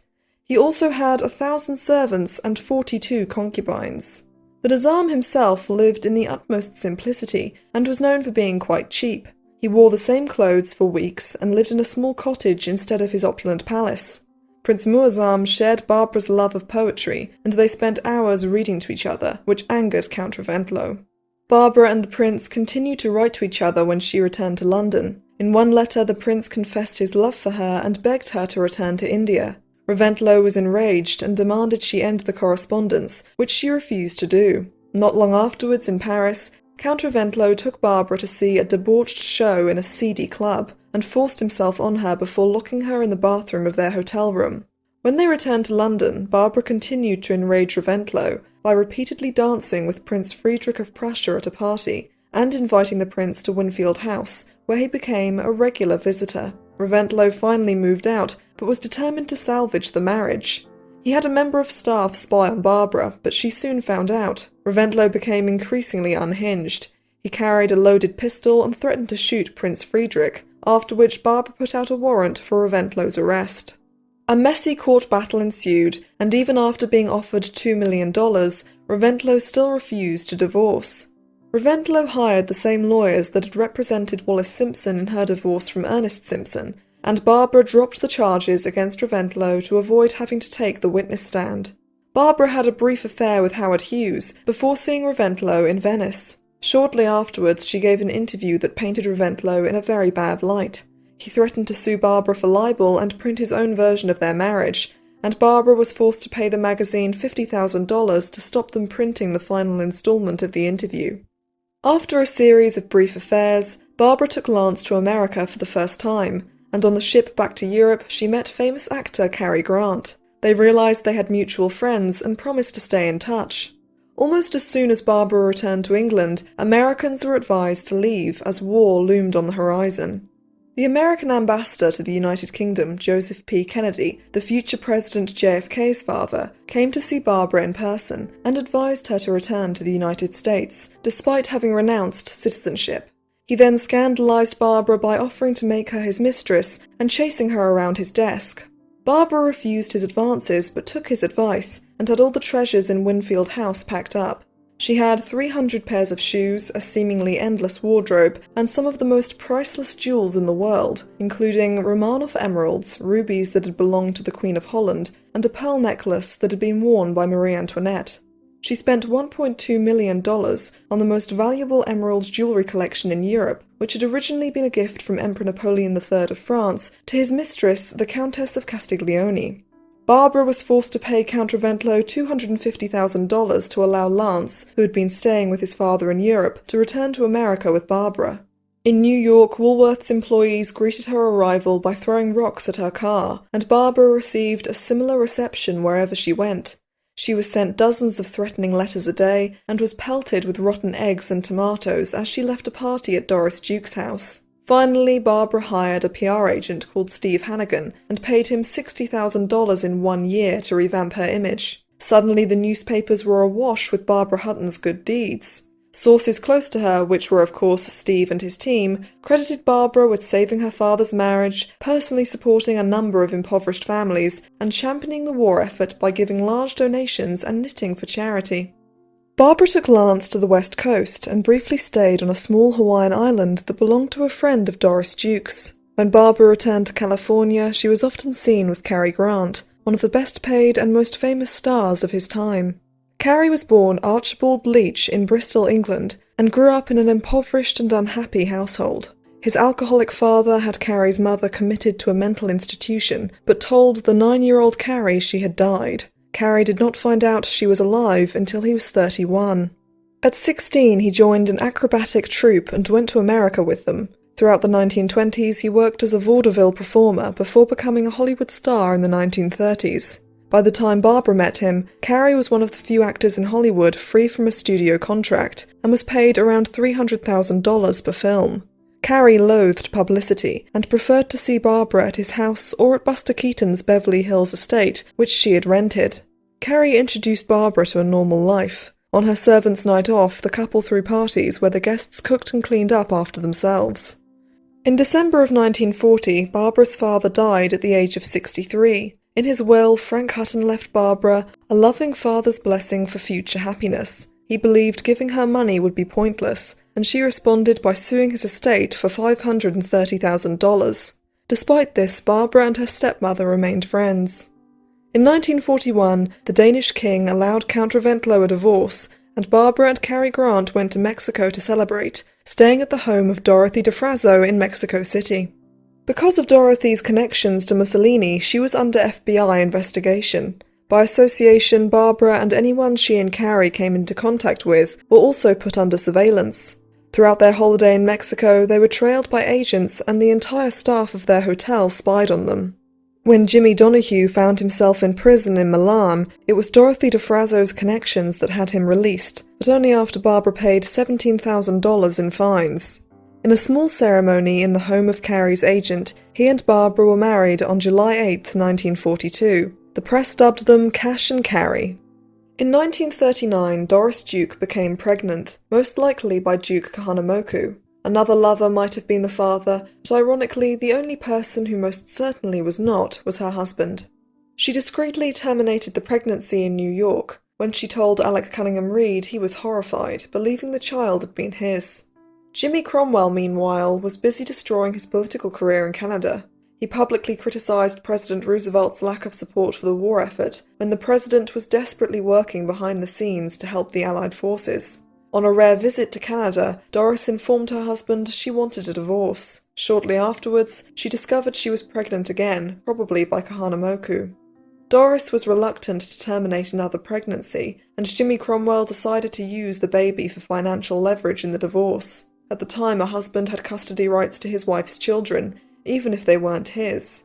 Jimmy's chances at receiving alimony were slim, but child support was a possibility. Doris returned to Hawaii and decided to end the pregnancy herself by overexercising. On an extremely rough day, she surfed until she was completely exhausted and went into early labour. When a daughter was born, Doris wanted to see the child and named her Arden. Doris was overwhelmed with love for her daughter and deeply regretted what she had done. Doris was inconsolable when her baby died after only a day. She took comfort in the thought of meeting her daughter again through reincarnation. Doris believed she had been a fish in a past life, and that was why she loved the sea. Bach Duke believed he would meet Doris again in another form, and for the rest of her life Doris would look for her father and Arden in others, always hoping to be reunited. Shortly after Arden's death, Doris was told she could never have another child. She ordered Jimmy to stay away as she recuperated. The press eviscerated him for his absence in his wife's time of need. Alec Cunningham Reid moved to Hawaii with his mother and sons. Believing Arden had been his child and not knowing the full circumstances of her birth, he was attentive and compassionate to Doris, especially as living with her meant he was far away from the war. Doris made their affair public and moved him into Duke Farms when they returned to America. Eventually, he was forced to return to England after being dubbed the most hated man in Britain for deserting his country during the war. In an attempt to make Cunningham Reid return out of jealousy, Doris reignited her affair with Errol Flynn. Not only did Cunningham Reid remain in England, but the US military had seized Shangri-La and Doris's yacht. The United States were officially at war, and Doris could not return to Hawaii. Shangri-La was too expensive for the military to maintain, but soldiers happily swam in her pool. Jimmy Cromwell was demanding millions in a divorce settlement, or else he would write a book detailing how he was trapped into a marriage with an abusive lesbian. Doris was also given a $13 million tax bill. After a court battle, she only paid $346,000. Desperately, Doris went to Reno, but Jimmy remained firmly in New Jersey, where he claimed they were both residents, making a divorce in another state invalid. In December of 1942, Doris was granted a Reno divorce, but the state of New Jersey would not accept it. When Cunningham Reid returned to America in 1944, Doris demanded he marry her. When he refused, Doris revealed in the ensuing argument that Duke Kahanamoku was Arden's father. Cunningham Reid stormed out. The war made Doris completely unable to travel, but she was determined to win her lover back, and enlisted in the United States Seaman Service, a job which for Doris entailed entertaining the merchant seaman troops. Soon Doris was sent to Cairo, Egypt, a city Cunningham Reid occasionally visited. When she failed to see him and realised that both the American and British governments were eager to keep the scandalous pair apart, she invented a new lover. Captain Henderson was Doris's perfect man. The only problem was, he didn't exist. Doris hoped to have more freedom if it looked as though her relationship with Cunningham Reid was over, and she wanted to make him jealous. Cunningham Reid happily moved on to a second marriage with a woman half his age, and was glad to be rid of Doris, who he had decreed should not be allowed to come to England under any circumstances. Nevertheless, Doris was confident she could win him back, and had now caught the attention of the OSS, the spy organisation that was the precursor to the CIA. To avoid actually having to be trained as a spy, Doris claimed Captain Henderson had been killed in action, but she would bravely continue her work in Europe. Best of all, the Reno divorce was declared valid at last. Doris soon became bored with being a spy, and started working as a journalist in Rome for the International News Service. In that capacity, she was finally allowed to go to London, where she saw Alec Cunningham Reid. She begged him to be with her, and when he furiously refused and threatened to throw her out of the country, Doris said she would pay him whatever amount he wanted, if only he would love her. He didn't even have to divorce his wife. Doris was happy to be his mistress. Cunningham Reid was horrified, and Doris went back to Europe, where she rebounded with the famous General George S. Patton. Doris said of their fling, "I was the best-looking and best-dressed woman he was going to find on the Russian front." Meanwhile in Hollywood, Barbara and Cary Grant donated millions to the war effort, but the press only focused on their lavish lifestyle. They leased Douglas Fairbanks Jr.'s 12-acre property, and the couple often squabbled about the necessity of having 29 members of staff. Barbara didn't see the point in economizing, nor did she understand the value of money in a normal sense. Carrie rushed about the house, turning off lights and cut back on the servants' expenses, while Barbara gave them designer dresses and expensive watches. Easter, Christmas and birthdays meant more expensive presents, and Barbara paid for her staff to eat at the best restaurants on their days off. When her maid and chauffeur wanted to get married, Barbara hosted the event at her house, inviting 400 guests, mostly the staff from other Hollywood mansions. Barbara and a friend served the food and drinks and cleaned up afterwards. Barbara gave the newlyweds $10,000 as a wedding present. European aristocracy and royalty all flocked to Hollywood during the early 1940s. The film colony desperately wanted to legitimize itself with old-world sophistication, and grand events disguised as charity fundraisers were held in honor of these newcomers. Cary Grant loathed Barbara's upper-class friends and often refused to attend the dinner parties she held in their house. Barbara's fortune never failed to impress in Hollywood, where important people found themselves either tongue-tied in her presence or unable to stop talking about her money. Although Barbara paid the majority of the bills, Cary Grant was the only one of her husbands to earn his own living. It was suggested that the couple star in a movie together, and Barbara agreed, but Cary wanted to keep his work and personal life separate. The couple desperately wanted to have a child. Barbara had lost an ovary after Lance's birth, and she took estrogen and improved her lifestyle in an effort to conceive, but to no avail. Cary was deeply disappointed, but never blamed Barbara. He believed her surgeries had been botched, but Barbara's eating disorder coupled with alcoholism and abuse of prescription pills might also have caused her infertility. She often took multiple barbiturates at a time, washing them down with alcohol to calm her nerves. Her drinking increased out of boredom when Cary was working. Meanwhile, co-parenting with Count Reventlow, who had married Louise Van Allen's cousin and moved to California, became increasingly more difficult. Reventlow was the more stable parent. Barbara only spent time with Lance when she felt like it, and completely spoiled him on those occasions. While living with his father, Lance sent letters in code to Barbara. Count Reventlow deciphered one that read, "To hell with my father, I hope he dies." Barbara replied that the message had given her a good laugh, and wrote a limerick in code that referenced Count Reventlow buying a gun once his marriage to Barbara had fallen apart. Barbara clearly told Lance the messy details of her marriage to his father, whether or not they were appropriate for the young boy to hear. Count Reventlow believed Barbara was poisoning Lance against him, and sued Barbara for full custody on the grounds she was an unfit mother. She hired one of Hollywood's best lawyers and countersued for malicious harassment, and for Reventlow to no longer receive an income from Lance's trust fund. Privately, her lawyers approached Reventlow with an offer to settle out of court for $3 million if he left Lance's life forever, which the Count refused. Only days before Lance was due to return to Barbara, Reventlow drove the whole family to Canada. When Barbara's lawyers tried to have the Count arrested for kidnapping, they were told a parent could not kidnap a child, and nothing more could be done. On top of this, Barbara's marriage was increasingly strained. With Cary, Barbara had experienced something of a normal life, and Cary brought her out of her shell more so than any of her husbands. With him, she stopped feeling guilty for her wealth, and her confidence grew. He had no interest in her money and loved her genuinely. Of her marriages, Barbara said, "I loved Cary the most. It didn't work out, but I loved him. I was always my own worst enemy, but my husbands for the most part were pretty rotten, except for Cary Grant." Barbara simultaneously longed to be loved for herself alone, but she enjoyed the control her money gave her over her husbands, a control she didn't have with Cary. She wanted someone to stay home with her, or go out when she wanted, and he would never give up his job just so she would be entertained. Her substance abuse issues further complicated things. Barbara's behaviour was strange at times, such as her encounters with Count Oleg Cassini, a fashion designer who you may remember from my second video on Truman Capote's close female friends, the Swans. Barbara invited Cassini to one of her parties. She gave him many compliments before telling him that American men didn't understand her, nor did the English. European men alone seemed to have Barbara's favour. Cassini was already perplexed. Then Barbara asked him to marry her.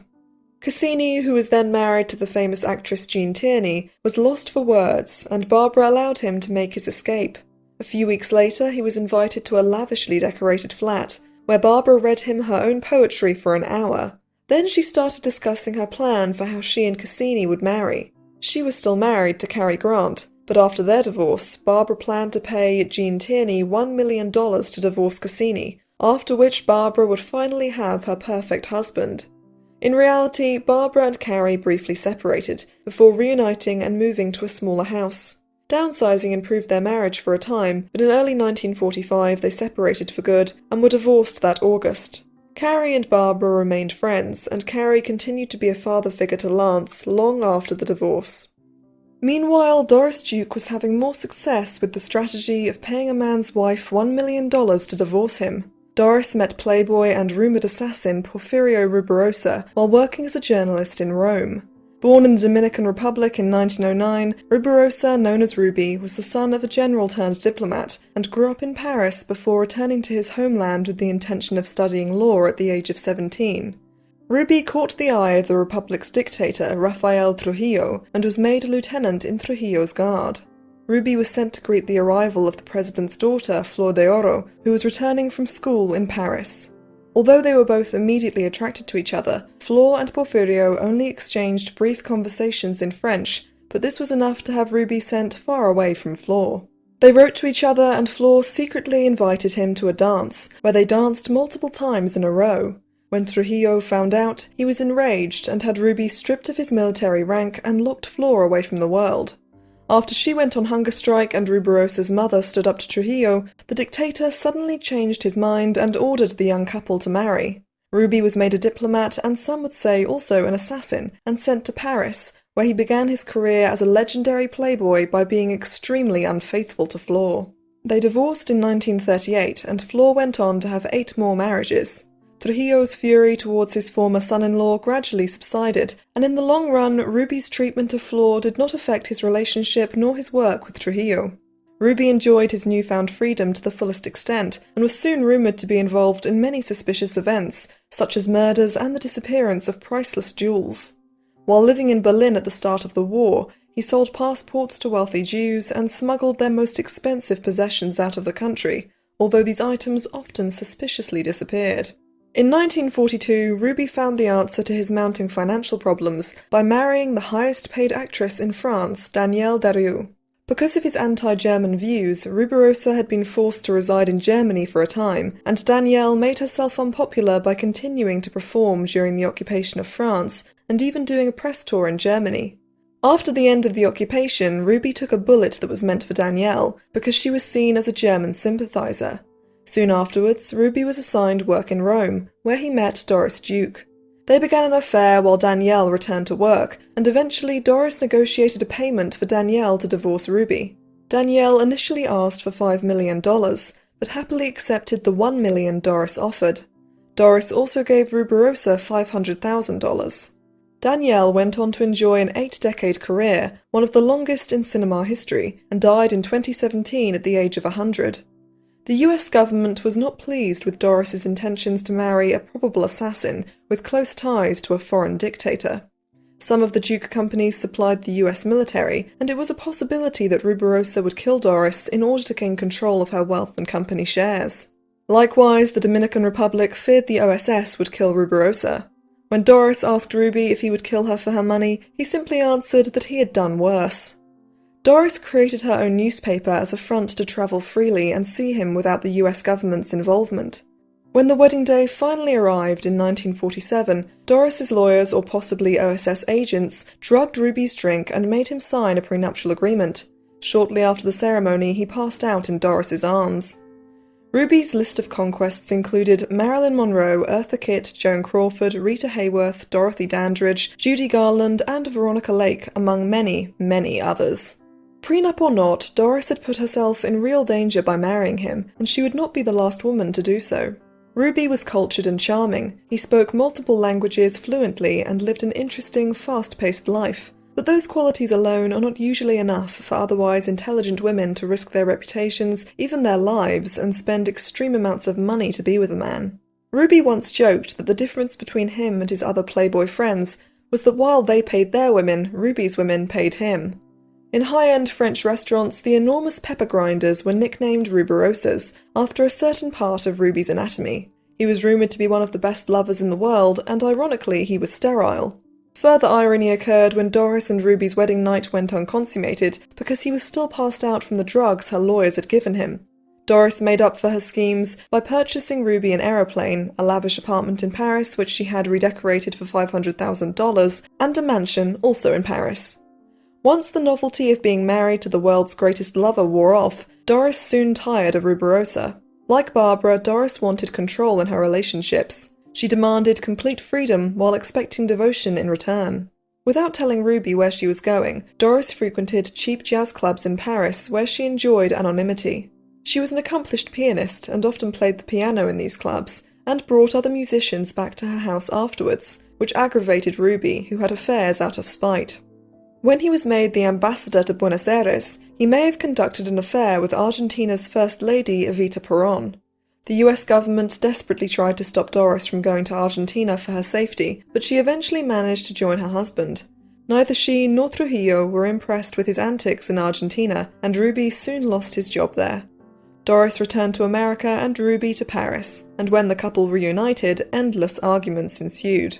Doris was furious that after all the money she had spent on him, he was so blatantly unfaithful and disrespectful towards her. On one occasion, she sent Ruby to get cigarettes and did not see him again for 3 days. It was even rumoured he was having an affair with Flor de Oro. After just over a year of marriage, Doris went to Reno for a divorce. She gave Ruby the Paris mansion and $25,000 a year in alimony until he remarried. Free from the pressures of marriage and the fear of being killed off, Doris was happy to remain lovers and friends with Ruby. She even kept photos of him in her houses, and he visited her in Hawaii only a few weeks after the divorce was granted. They often went on holidays together, and ironically, their on-again, off-again relationship lasted far longer than their marriage had. Barbara Hutton rebounded from Cary Grant by having a brief affair with Freddie McAvoy, a daredevil playboy who was a close friend and look-alike of Errol Flynn. During their fling, Barbara bought Freddie a ski chalet and a Ferrari and gave him a cheque for $50,000 before returning to London, where she discovered Winfield House had been badly damaged during the war when it served as a club and then convalescent home for soldiers. Barbara gave the house to the US government to be used by the American ambassador before travelling to Tangier and outbidding General Franco for the palace of Sidi Hosni, which had once belonged to a holy man. Barbara placed a $10,000 Van Cleef & Arpels gold clock in each of the 30 rooms, and the walls were decorated with the works of Manet and Salvador Dali, among others. Barbara helped make Tangier fashionable among the international set. Her rooftop parties were legendary, and her house soon became such a tourist attraction that she moved her gatherings to other interesting locations, such as a local limestone quarry. In Tangier, Barbara could finally live as though she were in a fairy tale, but she was aware of the harsh realities outside her palace walls, and helped the local people enormously. Barbara was horrified at the living conditions in Tangier, and every year she had a list of all the best local charities drawn up, and she sent them multiple anonymous checks, sometimes for tens of thousands of dollars. She established a soup kitchen which fed 1,000 people every day, and started a program for poor children to attend the local American school, where Barbara paid all their expenses. Thanks to her, many children went on to higher education, and of all her philanthropic works, this project was her favourite. She was extremely popular with the local people and often held parties for her poorer neighbours, as well as Tangier's police force. She was just as generous when in Europe and America. She paid for the education of her friends' children and bought her friends designer clothes. She thought nothing of giving away her priceless jewels on a whim. She gave a news vendor $10,000 to open his own business and saved a hat shop from bankruptcy by giving them $30,000. On one occasion she bought 13 sable coats, of which she only kept 3. The others were given to her friends, and one was for the salesgirl who served Barbara. Barbara met her 4th husband, Russian athlete Prince Igor Trubetskoy, through Freddie McAvoy. The two men had worked together selling goods on the black market, and when Barbara broke things off with Freddie, she gave him a cheque for $100,000 with a note that thanked him for introducing her to Igor.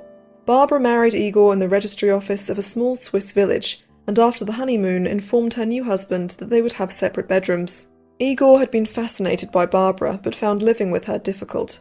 Meals were rarely served because of her eating habits, forcing Igor to sneak out for a proper meal. Barbara relied on pills to regulate her emotions and appetite, and often fell ill. Igor even approached Carl Jung about treating Barbara, but nothing came of it.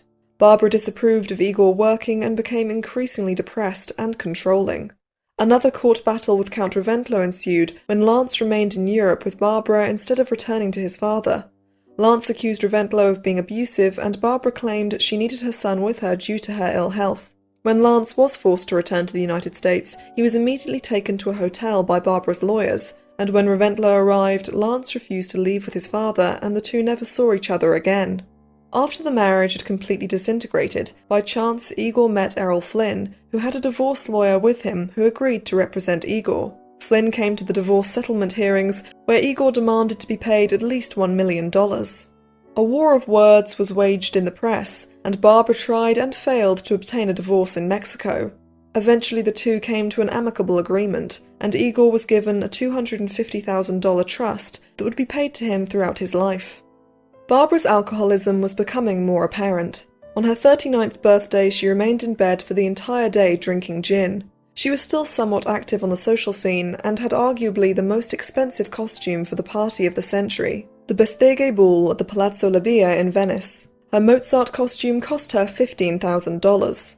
Back in America, Barbara moved houses in quick succession, and on one occasion Jimmy Donahue took Barbara to a gay club, with female impersonators playing Barbara and Doris Duke in a skit about the heiresses going on a road trip. Around this time, a friend encouraged Barbara to call Doris. Barbara initially didn't want to, as she believed Doris no longer liked her. Over the years, Barbara had been known to call Doris cheap, and likewise Doris had made public digs at Barbara. The press, especially during the 1930s, constantly compared the two women, and Doris felt her looks paled in comparison to Barbara's. The phone call went well, however, and soon Doris invited Barbara to a costume ball at Shangri-La, where she met Porfirio Rubirosa. Then Barbara moved to Hollywood, where she fell into a deeper depression. Her doctor prescribed her sugar pills as a placebo, and they were effective, but her alcoholism grew worse, and she felt she had nothing to live for. She sent a friend of her son's to fetch a barbiturate prescription for her, and that night Barbara took 24 of the pills at once. She was rushed to the hospital and claimed she hadn't intended to end her own life. Shortly afterwards, Doris Duke visited Barbara and brought along an eccentric Eastern healer called Yogi Rao, who was known to eat broken glass and razor blades, claiming he was immune to pain. Barbara signed up for yoga and meditation sessions with him, and Doris invited her to Shangri-La to focus on healing. Both Barbara and Doris eventually dropped Yogi Rao, and his treatments failed to help Barbara long term. Barbara was struggling with parenting 16-year-old Lance. He smoked, drank, and was part of the Hollywood social scene, often dating starlets, and he shared his mother's mercurial and restless nature. Despite their similarities, they failed to understand each other, and Lance only spent a few months of the year with his mother. Barbara gave him a weekly allowance of $50, which she felt was a small amount, but translates to over $500 today. Not long after Barbara returned to Paris, she cut her wrists and neck, but had recovered by the time Lance joined her that summer. It was at the Polo in Deauville where she saw Porfirio Rubirosa again. Ruby had been named in 2 divorces, and the scandal lost him his job as ambassador. No doubt he saw Barbara as the solution to his financial problems. He serenaded her under her window, and when she returned to New York and fell ill, Ruby visited her at the hospital and was kind and supportive. Before he had even proposed, Ruby had expensive suits made and charged them to Barbara. During this time, Ruby was having a whirlwind affair with Hungarian actress and socialite Zsa Zsa Gabor. Glamorous, ambitious, and decidedly gold-digging, Zsa Zsa was the perfect match for Ruby. The only problem was, both of them made a habit of marrying for money. While courting Barbara, Ruby often went to see Zsa Zsa, who was still married to actor George Sanders. Ruby spent Christmas Eve 1953 with Zsa Zsa, and that night a brick crashed through her bedroom window, followed by Sanders, a lawyer, and a detective with a camera. Sanders sarcastically wished Zsa Zsa a Merry Christmas as the detective took pictures. Once again, Ruby would be implicated in a high-profile divorce. Ruby accompanied Zsa Zsa and her sisters to Las Vegas, where they were about to open in a new show. In a matter of days, he had accrued as much as $50,000 in casino debts. He informed the casino managers he was engaged to Barbara Hutton, and when they phoned her, Barbara told Ruby she would wire the money at once, no strings attached. Aunt Marjorie begged Barbara to at least give Doris Duke a call and get a character reference on Ruby, and Barbara claimed Doris had only good things to say. It is more than likely Barbara lied and never actually called Doris, but if she did, considering the rivalry that was always simmering just beneath the surface between the two women, And considering the chaos Doris's marriage to Ruby had been, one wonders if Doris's glowing review, if true, had malicious intentions.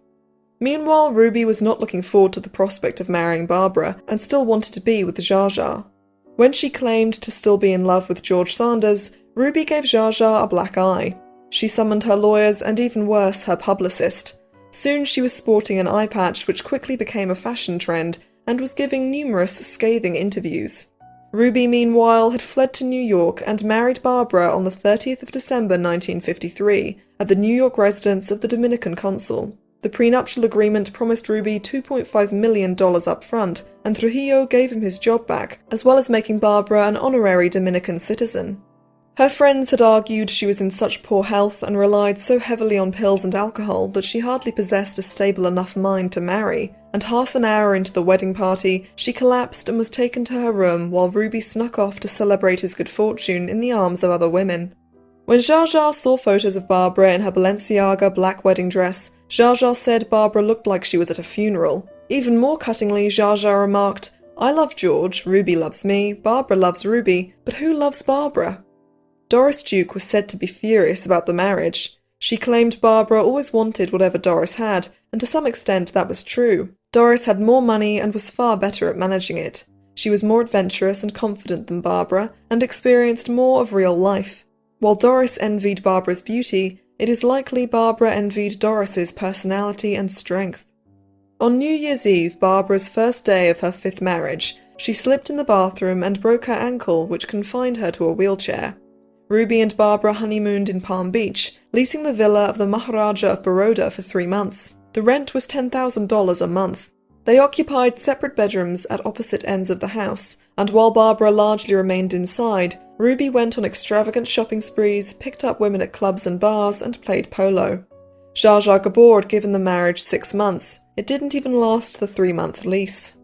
Barbara was miserable, and tried her best to buy her husband's affections and one-up Doris Duke in doing so.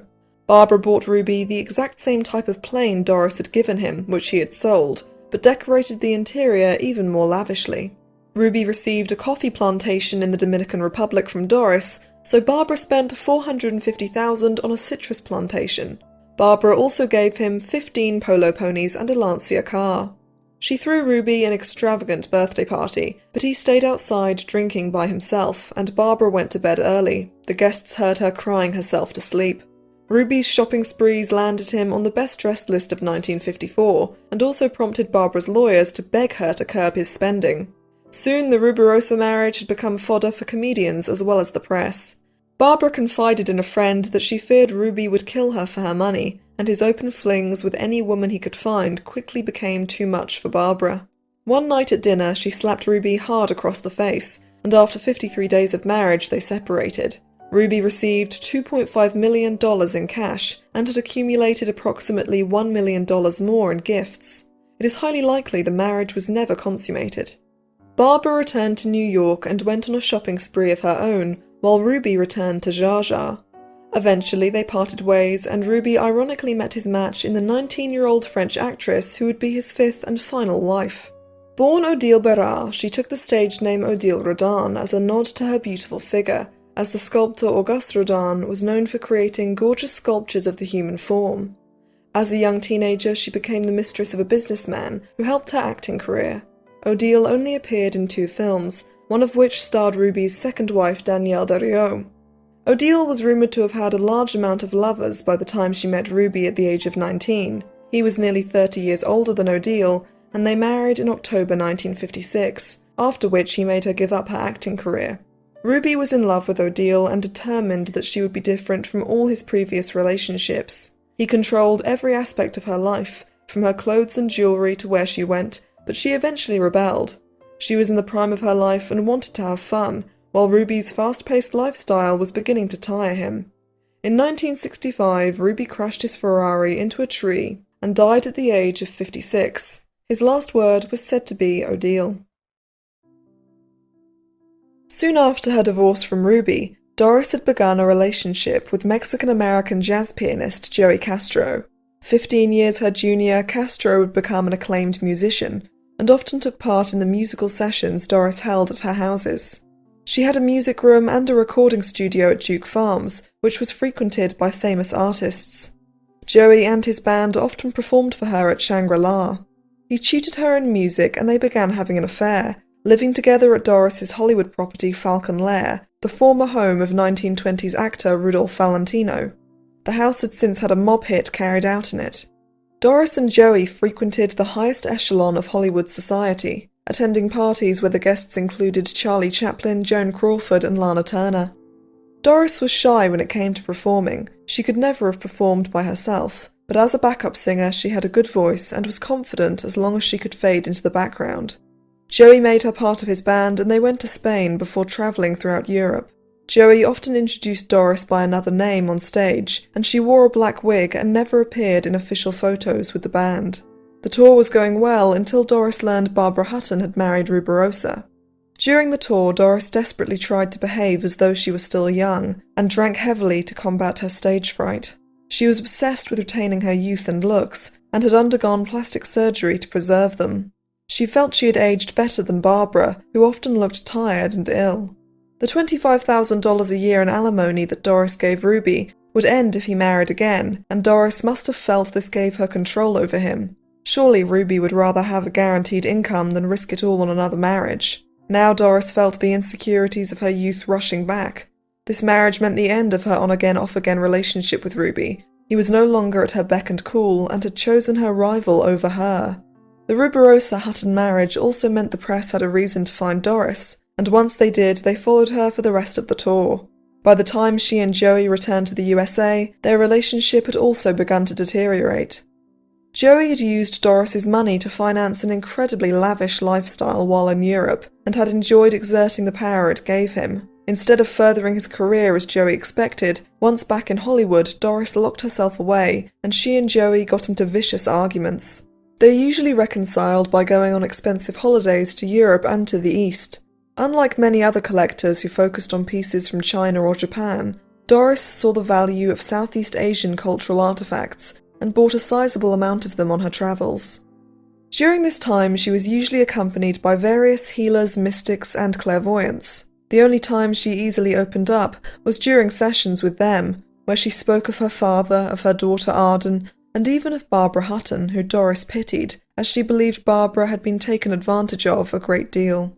Doris and Joey experimented with various drugs, including LSD, and Doris had developed an eating disorder and became reliant on prescription drugs, including heavy sleeping pills. She ate very little and took laxatives to maintain a slim figure, as well as following a strict exercise routine. At the same time as her relationship with Joey, Doris was also conducting an affair with Pulitzer Prize-winning author Louis Bromfield, who was 16 years older than her. She had initially contacted him for advice on saving her trees from Dutch elm disease. As a self-made man, Bromfield was entirely unimpressed by Doris's wealth, and only became friends with her after much persistence on Doris's part. Bromfield was passionate about agriculture and lived on the beautiful Malabar farm in Ohio. His close friend, actor Humphrey Bogart, had married Lauren Bacall on the farm. Doris adored Malabar Farm and learned a great deal about agriculture from Bromfield. She approached Duke University with ideas for an agricultural program, but the university did not take her seriously and rejected her ideas. Doris could finally be sure she was loved for herself alone, and the couple talked of marriage, but Bromfield's health began to decline, and he died in 1956. Heartbroken, Doris travelled to the farm by herself to lay orchids on his grave. She never went to Malabar Farm again, but always kept photos of Bromfield by her bed. She continued her volatile relationship with Joey Castro. In one argument, she smashed a bottle of wine over his head and became increasingly jealous. Doris expected those around her to do exactly as she wanted, to be there when she desired their company and disappear when she did not. She didn't want Joey to work, and was afraid of another woman stealing him from her. Barbara Hutton supposedly called Joey and told him she would give him so much more than Doris. After that, Doris did not speak to Barbara for years and regularly ranted that Barbara tried to take everything Doris had. Shortly after her divorce from Rubirosa, Barbara had met actor James Dean in a Hollywood bistro. Barbara went back to her hotel room on the back of his motorcycle, and the two had a one-night stand. She conducted various other affairs before reconnecting with Baron Gottfried von Cramm in Tangier. After their initial meeting in 1937, von Kram had been arrested in Germany for having a homosexual affair with a Jewish actor and sentenced to a year in prison in 1938. The outrage of his influential friends, including the King of Sweden, led to his release on parole after serving 6 months of his sentence. Once released, von Kram refused to join the National Socialist Party and was critical of the regime ruling his homeland, even passing along messages for the resistance. In 1940 he was conscripted into the German army and served on the Eastern Front. He was released from duty in 1942 and returned to his tennis career, winning the German national championships in 1948 and 1949 before retiring in 1953. Over the years, Barbara's infatuation with von Kram had not faded, and she often made her husbands jealous by turning to him in her times of need. When they married in 1955, Barbara lamented that they had not married when they first met in 1937. Von Kram was kind and understanding, especially towards Barbara's substance abuse issues, and he never lost his temper with her, but like Count Reventlow, he could be humourless and lacked spontaneity. The marriage likely went unconsummated, which frustrated Barbara. She caught von Kram in bed with a man, and was almost certainly aware he was gay when they married, but still took her husband's lack of attraction to her personally. While von Kram regularly travelled, Barbara went back to her routine of endless parties and heavy drinking. For his 21st birthday, Lance Reventlow not only came into an investment trust of $8 million, but was given a cheque for $1.5 million from Barbara. He used it to build an opulent home overlooking Beverly Hills, which soon became a gathering place for other restless rich kids of Hollywood. At 22, Lance became engaged to a prolific film, TV, and radio actress called Jill St. John, who would be the first American Bond girl in the James Bond franchise. In the same year, Lance used $2 million once again from Barbara to create Reventlow Automobiles Incorporated, a car manufacturer which created the Scarab, a racing car intended to rival the European brands dominating the sport. In its first year it did very well, beating and setting records for American cars, but did terribly in the 1960 Formula One racing season. Although Lance continued to race, his hopes of a prestigious career were diminished after that. Meanwhile, Barbara managed to aggravate Doris Duke yet again on a visit to Shangri-La by tipping Doris's butler with a diamond ring. Barbara showed such casual generosity to everyone. Her former governess and lifelong friend Tiki was worth $2 million when she died, thanks to Barbara. Despite their fights, Doris always felt pity for Barbara, who seemed entirely lost and melancholy at the time. When she returned to Paris, von Kram found her passed out on the floor, bleeding from hitting her head on a desk when she drunkenly fell. Von Kram was told to commit Barbara to a sanatorium for alcoholics, but decided against it. Instead, friends recommended Barbara move out of the Ritz and be forced to take more responsibility for herself by living in her own apartment. She bought one for herself and another just down the street for her friend Sylvia de Castellan. While her apartment was being renovated, Barbara kept herself busy by publishing a second volume of poetry called The Wayfarer. In 1957, von Kram and Barbara unofficially separated, and Barbara went to Venice, where her generosity reached new heights and caused daily tension in her circle. Her friends received presents almost every day from Barbara, and some people plied her with drinks in the hope she would give even more freely. When she gave a better present to a new friend, her old friends became disgruntled. On one occasion, Barbara gave a sable coat to a woman she had just met, simply because she enjoyed her Alabama accent. While in Venice, Barbara met Jimmy Douglas, a handsome man 18 years her junior who became her travelling companion until 1960. He remembered Barbara as generally happy and vivacious. They barely stayed in the same place for a fortnight throughout their relationship. During their travels, they stayed with Indian royalty, lived on a houseboat in Kashmir, and Barbara added to her collection of artefacts. When she returned to England, Barbara consulted a plastic surgeon and received a facelift and a breast reduction in an effort to remain youthful. Then Jimmy and Barbara travelled to Cuernavaca, Mexico, where she had spent $3.2 million building a Japanese-style mansion on 30 acres of lush countryside. Barbara called it Sumiya, after the house of the imperial courtesans in Kyoto, and the building materials as well as the 14th century imperial furnishings were imported from Japan. The house even boasted a kabuki theatre that could seat 40, but usually the number of performers far exceeded the audience. Barbara once had 60 musicians play for her and only a handful of her friends. Barbara divorced von Kram in 1959, and her relationship with Jimmy Douglas marked a period of relative sobriety and calm in her life. But when she stayed with her cousin Jimmy Donahue for Christmas, her pill addiction and heavy drinking immediately returned. Exhausted, Jimmy Douglas decided to spend time away from Barbara with his family, and in his absence Barbara returned to extravagant shopping sprees and lived in a world of fantasy and delusion. Back in Mexico, when drunk, she believed she was the Empress of Japan and made the gardeners dress up like Japanese peasant farmers. A doctor helped Barbara for a time, until she was told Jimmy Douglas had moved on with another woman. Barbara's erratic behaviour often included threats to end her own life, and on one occasion Jimmy had restrained her from opening the emergency exit of an aeroplane and throwing herself out. Jimmy eventually returned when he heard Barbara was interested in other men. In March of 1960, Lance Reventlow married Jill St. John, and Jimmy had to convince Barbara to attend her son's wedding as she did not like the bride.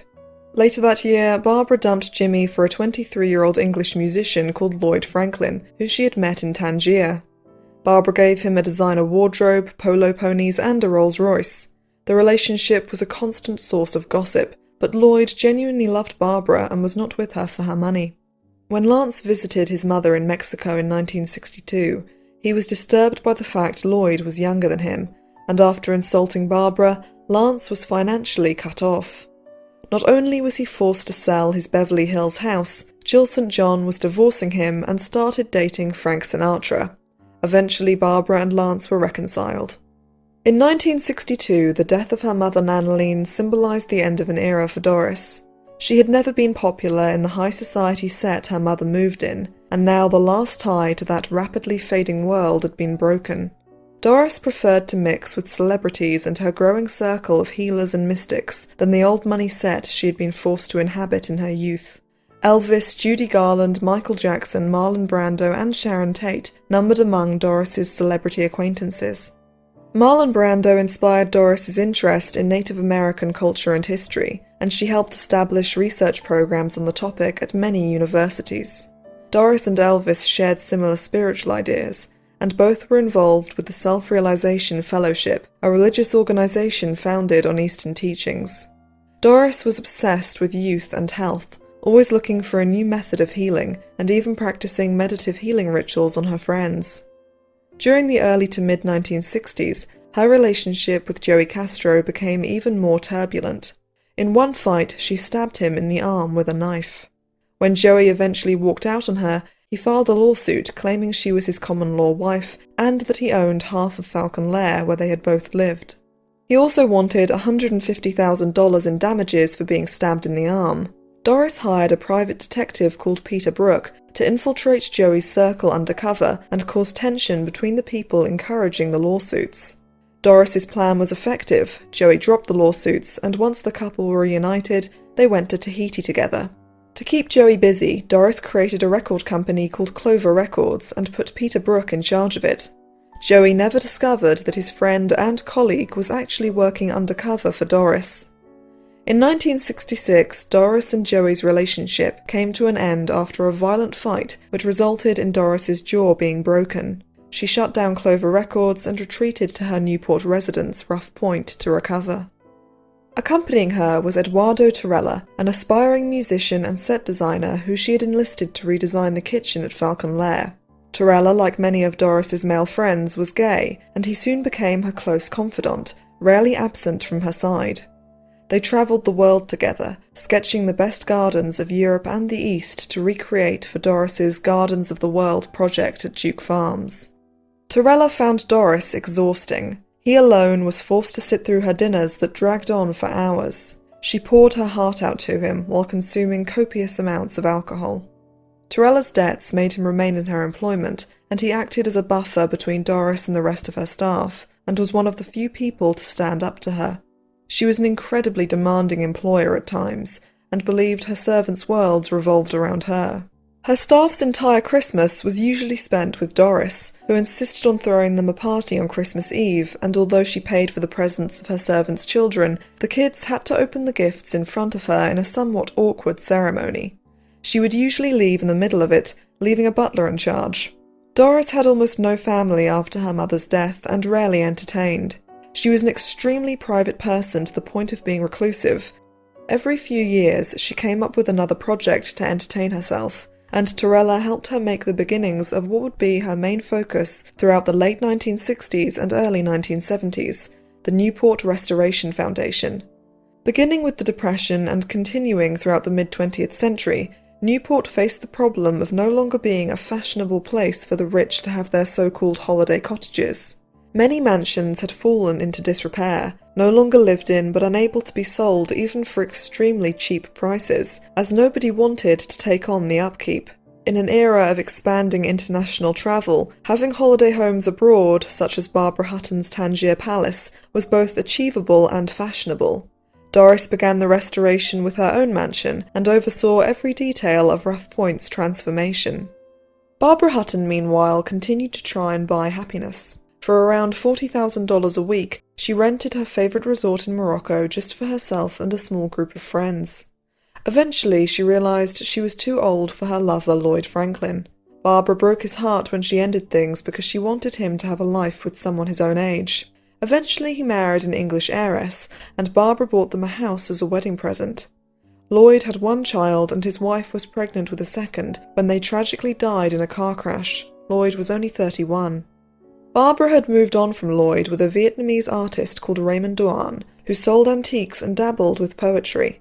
Raymond and his brother Maurice, a gay man who was addicted to opium, schemed to enter Barbara's circle. As usual, her friends' warnings fell on deaf ears, and Barbara bought Raymond the title of Prince of Champasak, a kingdom in Laos, for $50,000. Raymond began acting as though he were actual royalty, demanding to be referred to as Prince Champasak, and his relationship with Barbara was volatile at times. At Christmas Day lunch with Jimmy Donahue, Barbara suddenly screamed at Raymond and chased him with a knife until the chef restrained her. She blamed alcohol and pills on the incident and checked herself into a hospital, but became bored within a matter of days and left. Cary Grant recommended hypnotism to cure her problems, but it failed to work on Barbara. Barbara married Raymond, who was her seventh and final husband, at her home in Mexico in April of 1964. Their honeymoon in Hawaii and Tahiti was disastrous, as Raymond insisted on travelling without servants, not realising this meant he would have to attend to all Barbara's needs himself. In the same year, Lance Reventlow married a second time to actress Cheryl Holdridge. Barbara's health problems prevented her from attending the wedding. Her doctor recommended she swap alcohol for soft drinks, and she became addicted to Coca-Cola. At one point, she drank around 20 bottles a day and consumed little else. Raymond had abandoned a wife and 2 children to pursue Barbara, and had not seen them in 2 years when Barbara learned they were living in poor conditions in Tenerife.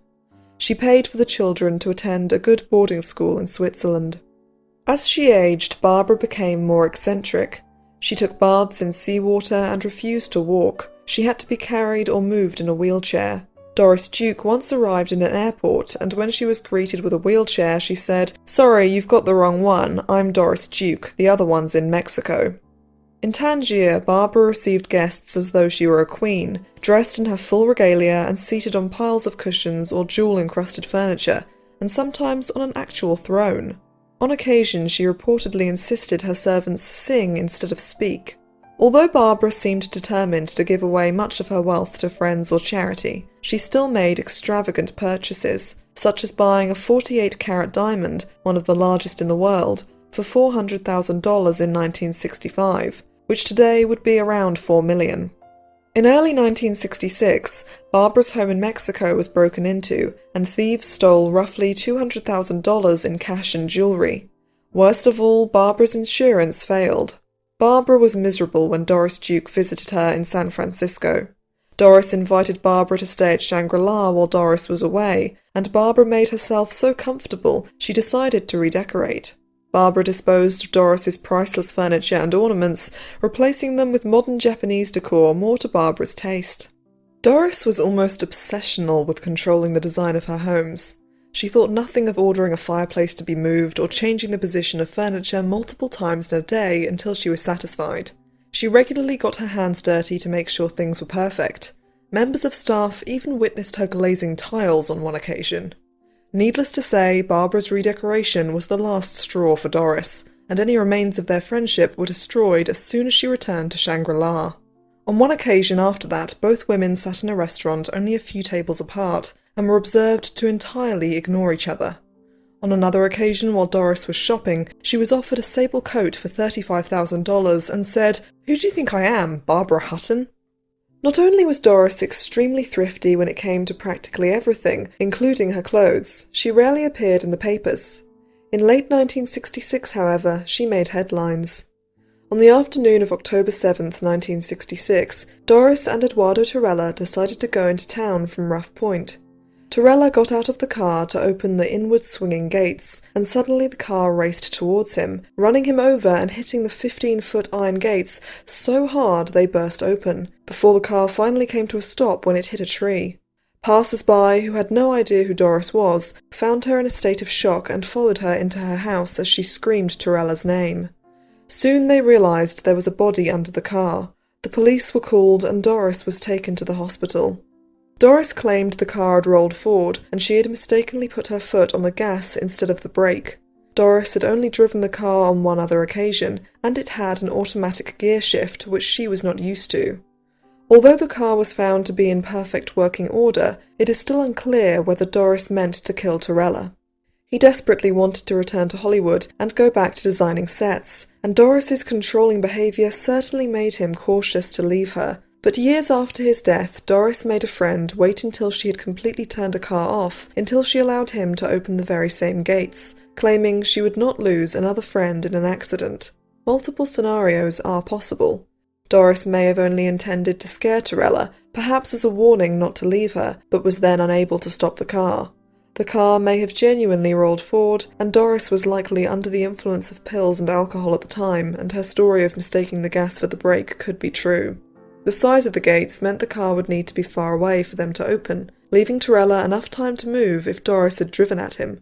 Perhaps the car was too near and Torella had motioned for Doris to reverse, and in an unfamiliar car she made a mistake. Whether she intended to kill Torella remains a mystery, but her wealth and power undoubtedly helped her avoid charges being pressed. Doris was annoyed when Torella's family asked for money and eventually filed a $1.25 million lawsuit against her for negligent driving. After a 4-year court battle, she was forced to pay the family $75,000 plus $21,000 in interest, but did so begrudgingly. When the press approached Barbara Hutton for her opinion on Torella's death, she said, "Perhaps Doris didn't like his taste. She certainly didn't care for mine." As she aged, Doris became increasingly paranoid about people taking advantage of her wealth, and would often refuse to pay for services until she was threatened with lawsuits. The Torella case was not the only time Doris was sued for damages. At every property, Doris had large groups of guard dogs. Staff were told the dogs essentially ranked higher than them and were to be treated with respect. Doris's dogs were usually German Shepherds or Dobermans, and on a few occasions bit or mauled children and teens that passed by her properties. The families were settled with out of court. Writer Truman Capote was a guest at Shangri-La when he awoke early one morning and decided to explore the property. Soon he was surrounded by a large pack of Dobermans and had to stand completely still for what seemed like hours before a member of staff arrived and called the dogs off. Late 1966 was also a difficult time for Barbara. Jimmy Donahue was found dead in his mother's apartment from a barbiturate overdose. Whether or not his death was a suicide was never officially determined, but he had been depressed and listless for some time. In early 1967, Barbara returned to Beverly Hills for eye surgery, and as she had ignored dentistry all her life, it was discovered she needed all her teeth removed. When she recovered, she set off travelling with Raymond, but the couple soon separated. In 1968, Barbara fell and fractured her right hip. She lived on copious bottles of Coca-Cola, as well as alcohol, various pills, vitamins, and morphine. She was constantly attended to by a team of nurses who wore bells of real gold, so she could tell when they were coming and going. She often made her other members of staff dress up formally, and the comical sight of her maids in ball gowns in the middle of the day was not irregular. When in Tangier, Barbara made endless calls to the long-suffering American Consul General, who was called out to her house on one occasion because she had set a feathery fan on fire and thrown it at her doctor after he attempted to decrease her medication.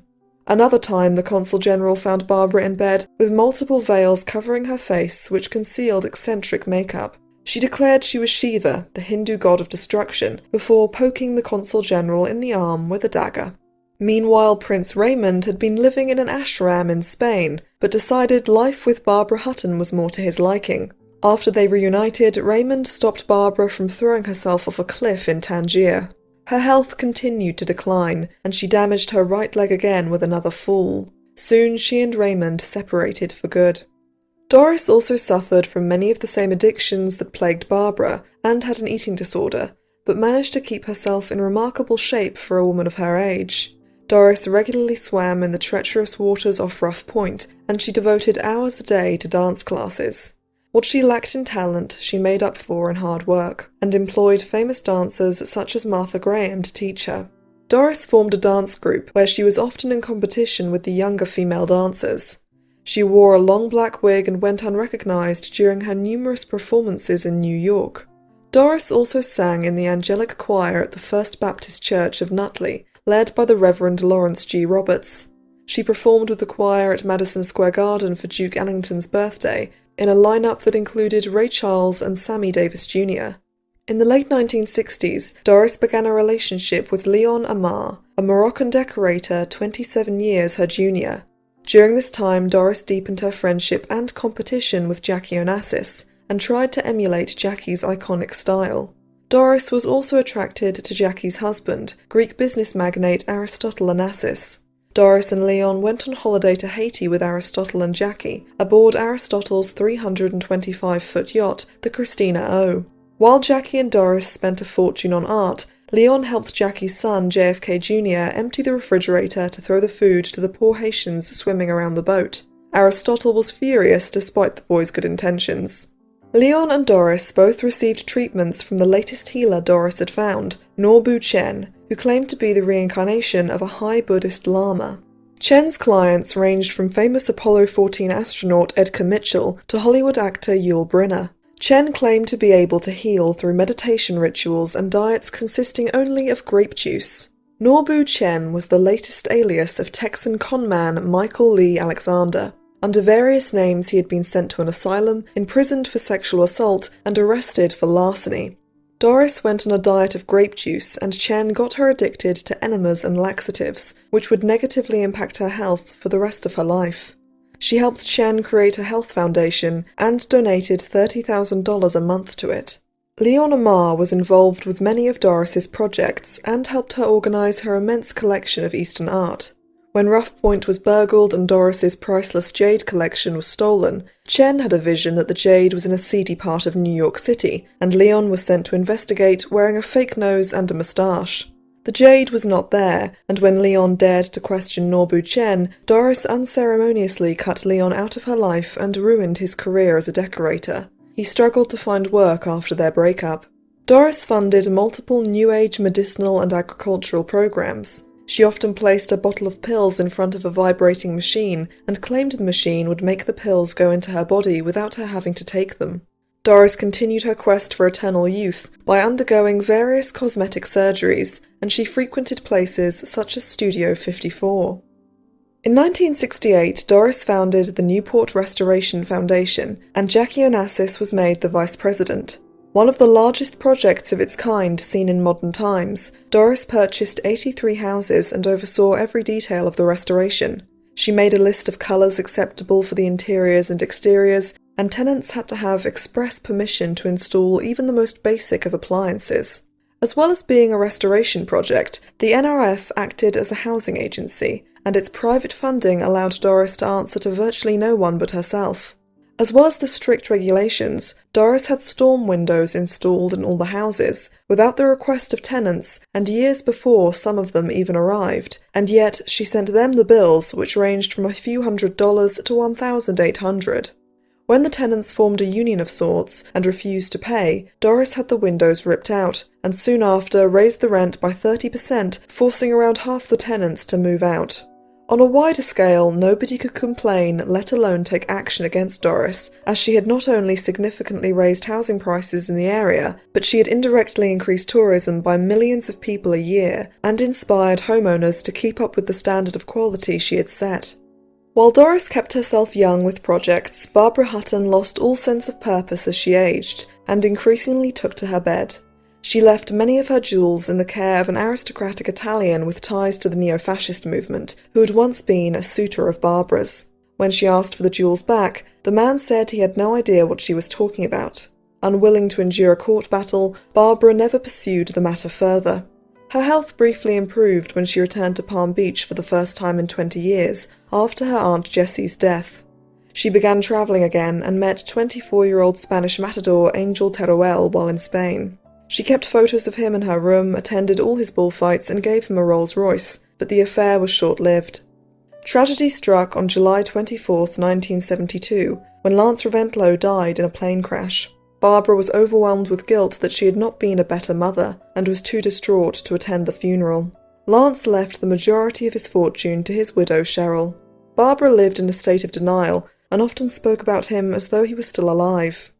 Although outwardly her lifestyle appeared as lavish as usual, rumours circulated that Barbara's wealth was almost gone. She gave her lawyer Graham Mattison power of attorney, and during her final years he took increasing control over Barbara's affairs. He liquidated many of her assets and closed down her higher education program for the underprivileged children in Tangier.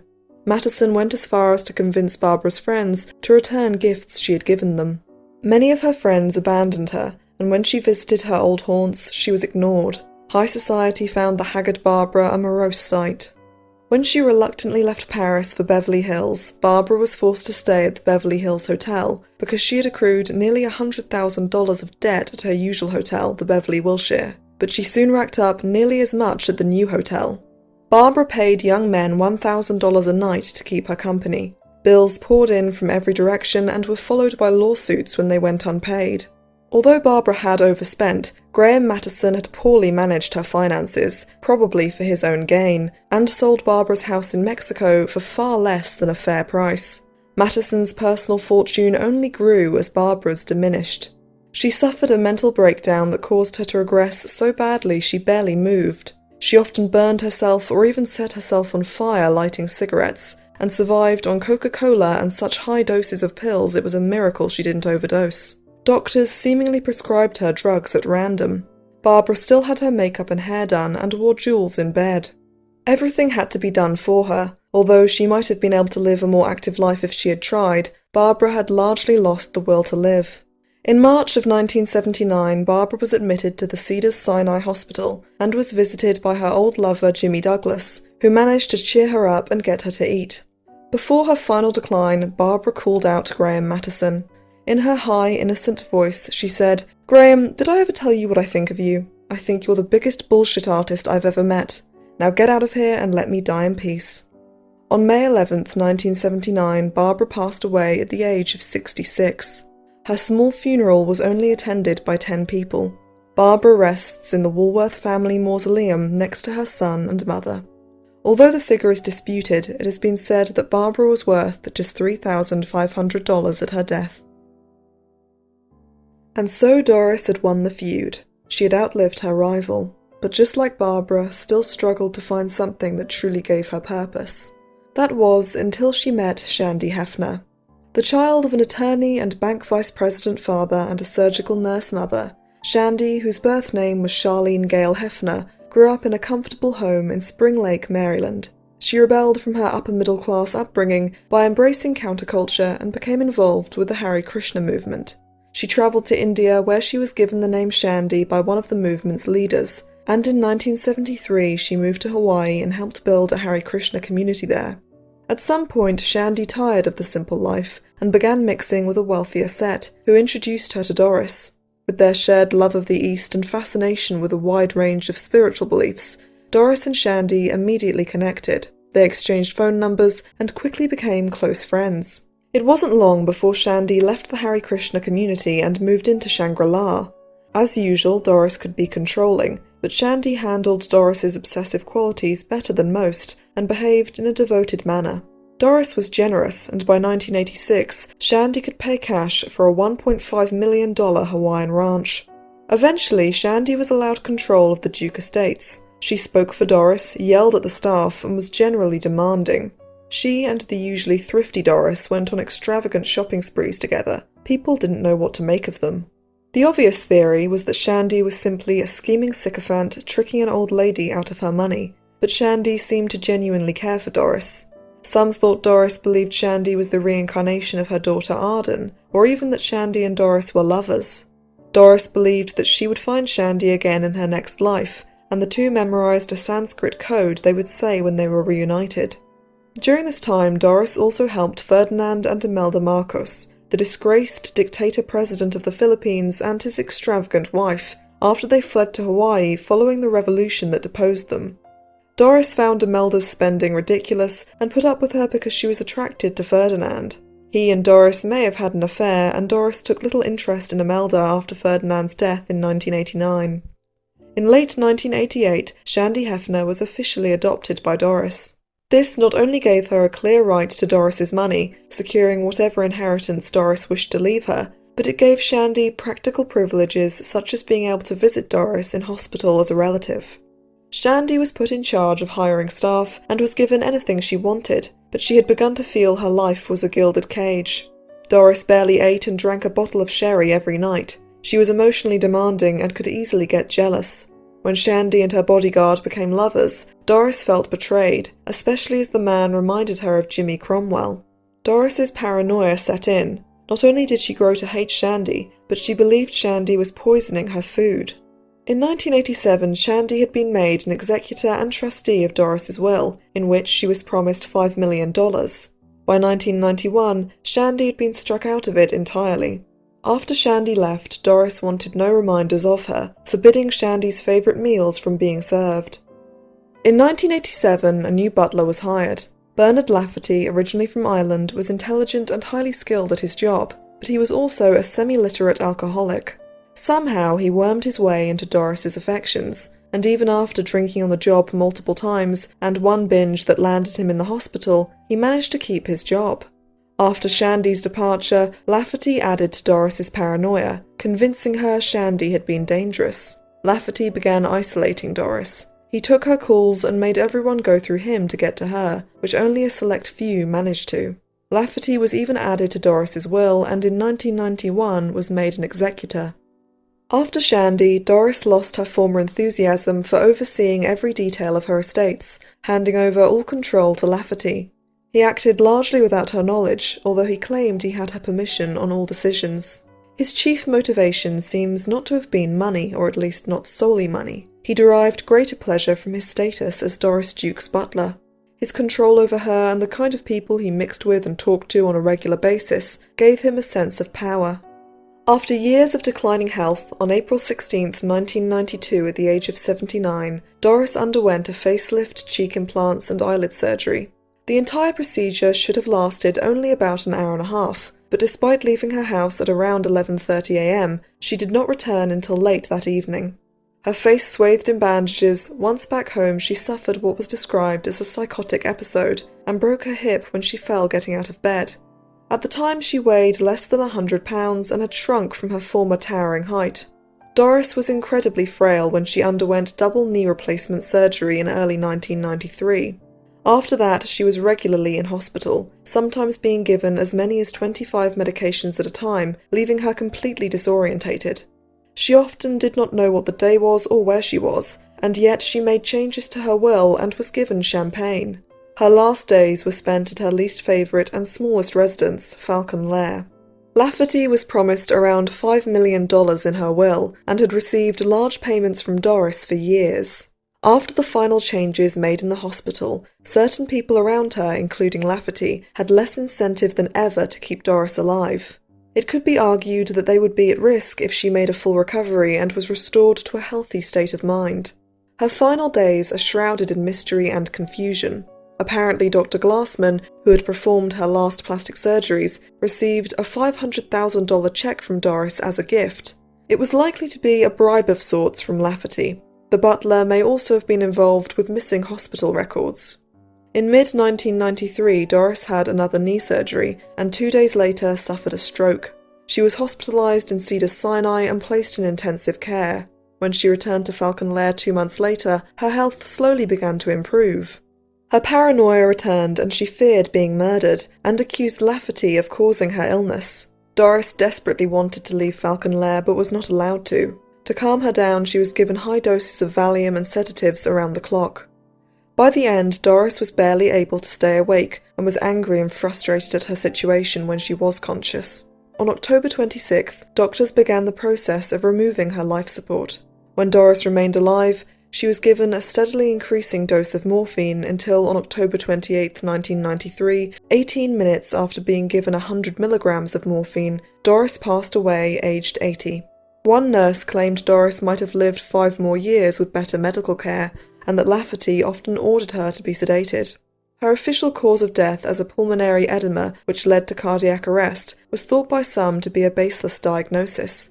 The necessity of the high volume of painkillers she was given was also called into question.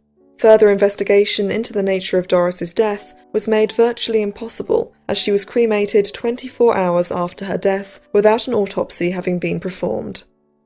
Lafferty crumbled under the stress of his role as executor of Doris's will. He got into legal battles with various members of staff and drank so heavily while in Palm Beach that he was hospitalised and tried to bite a nurse.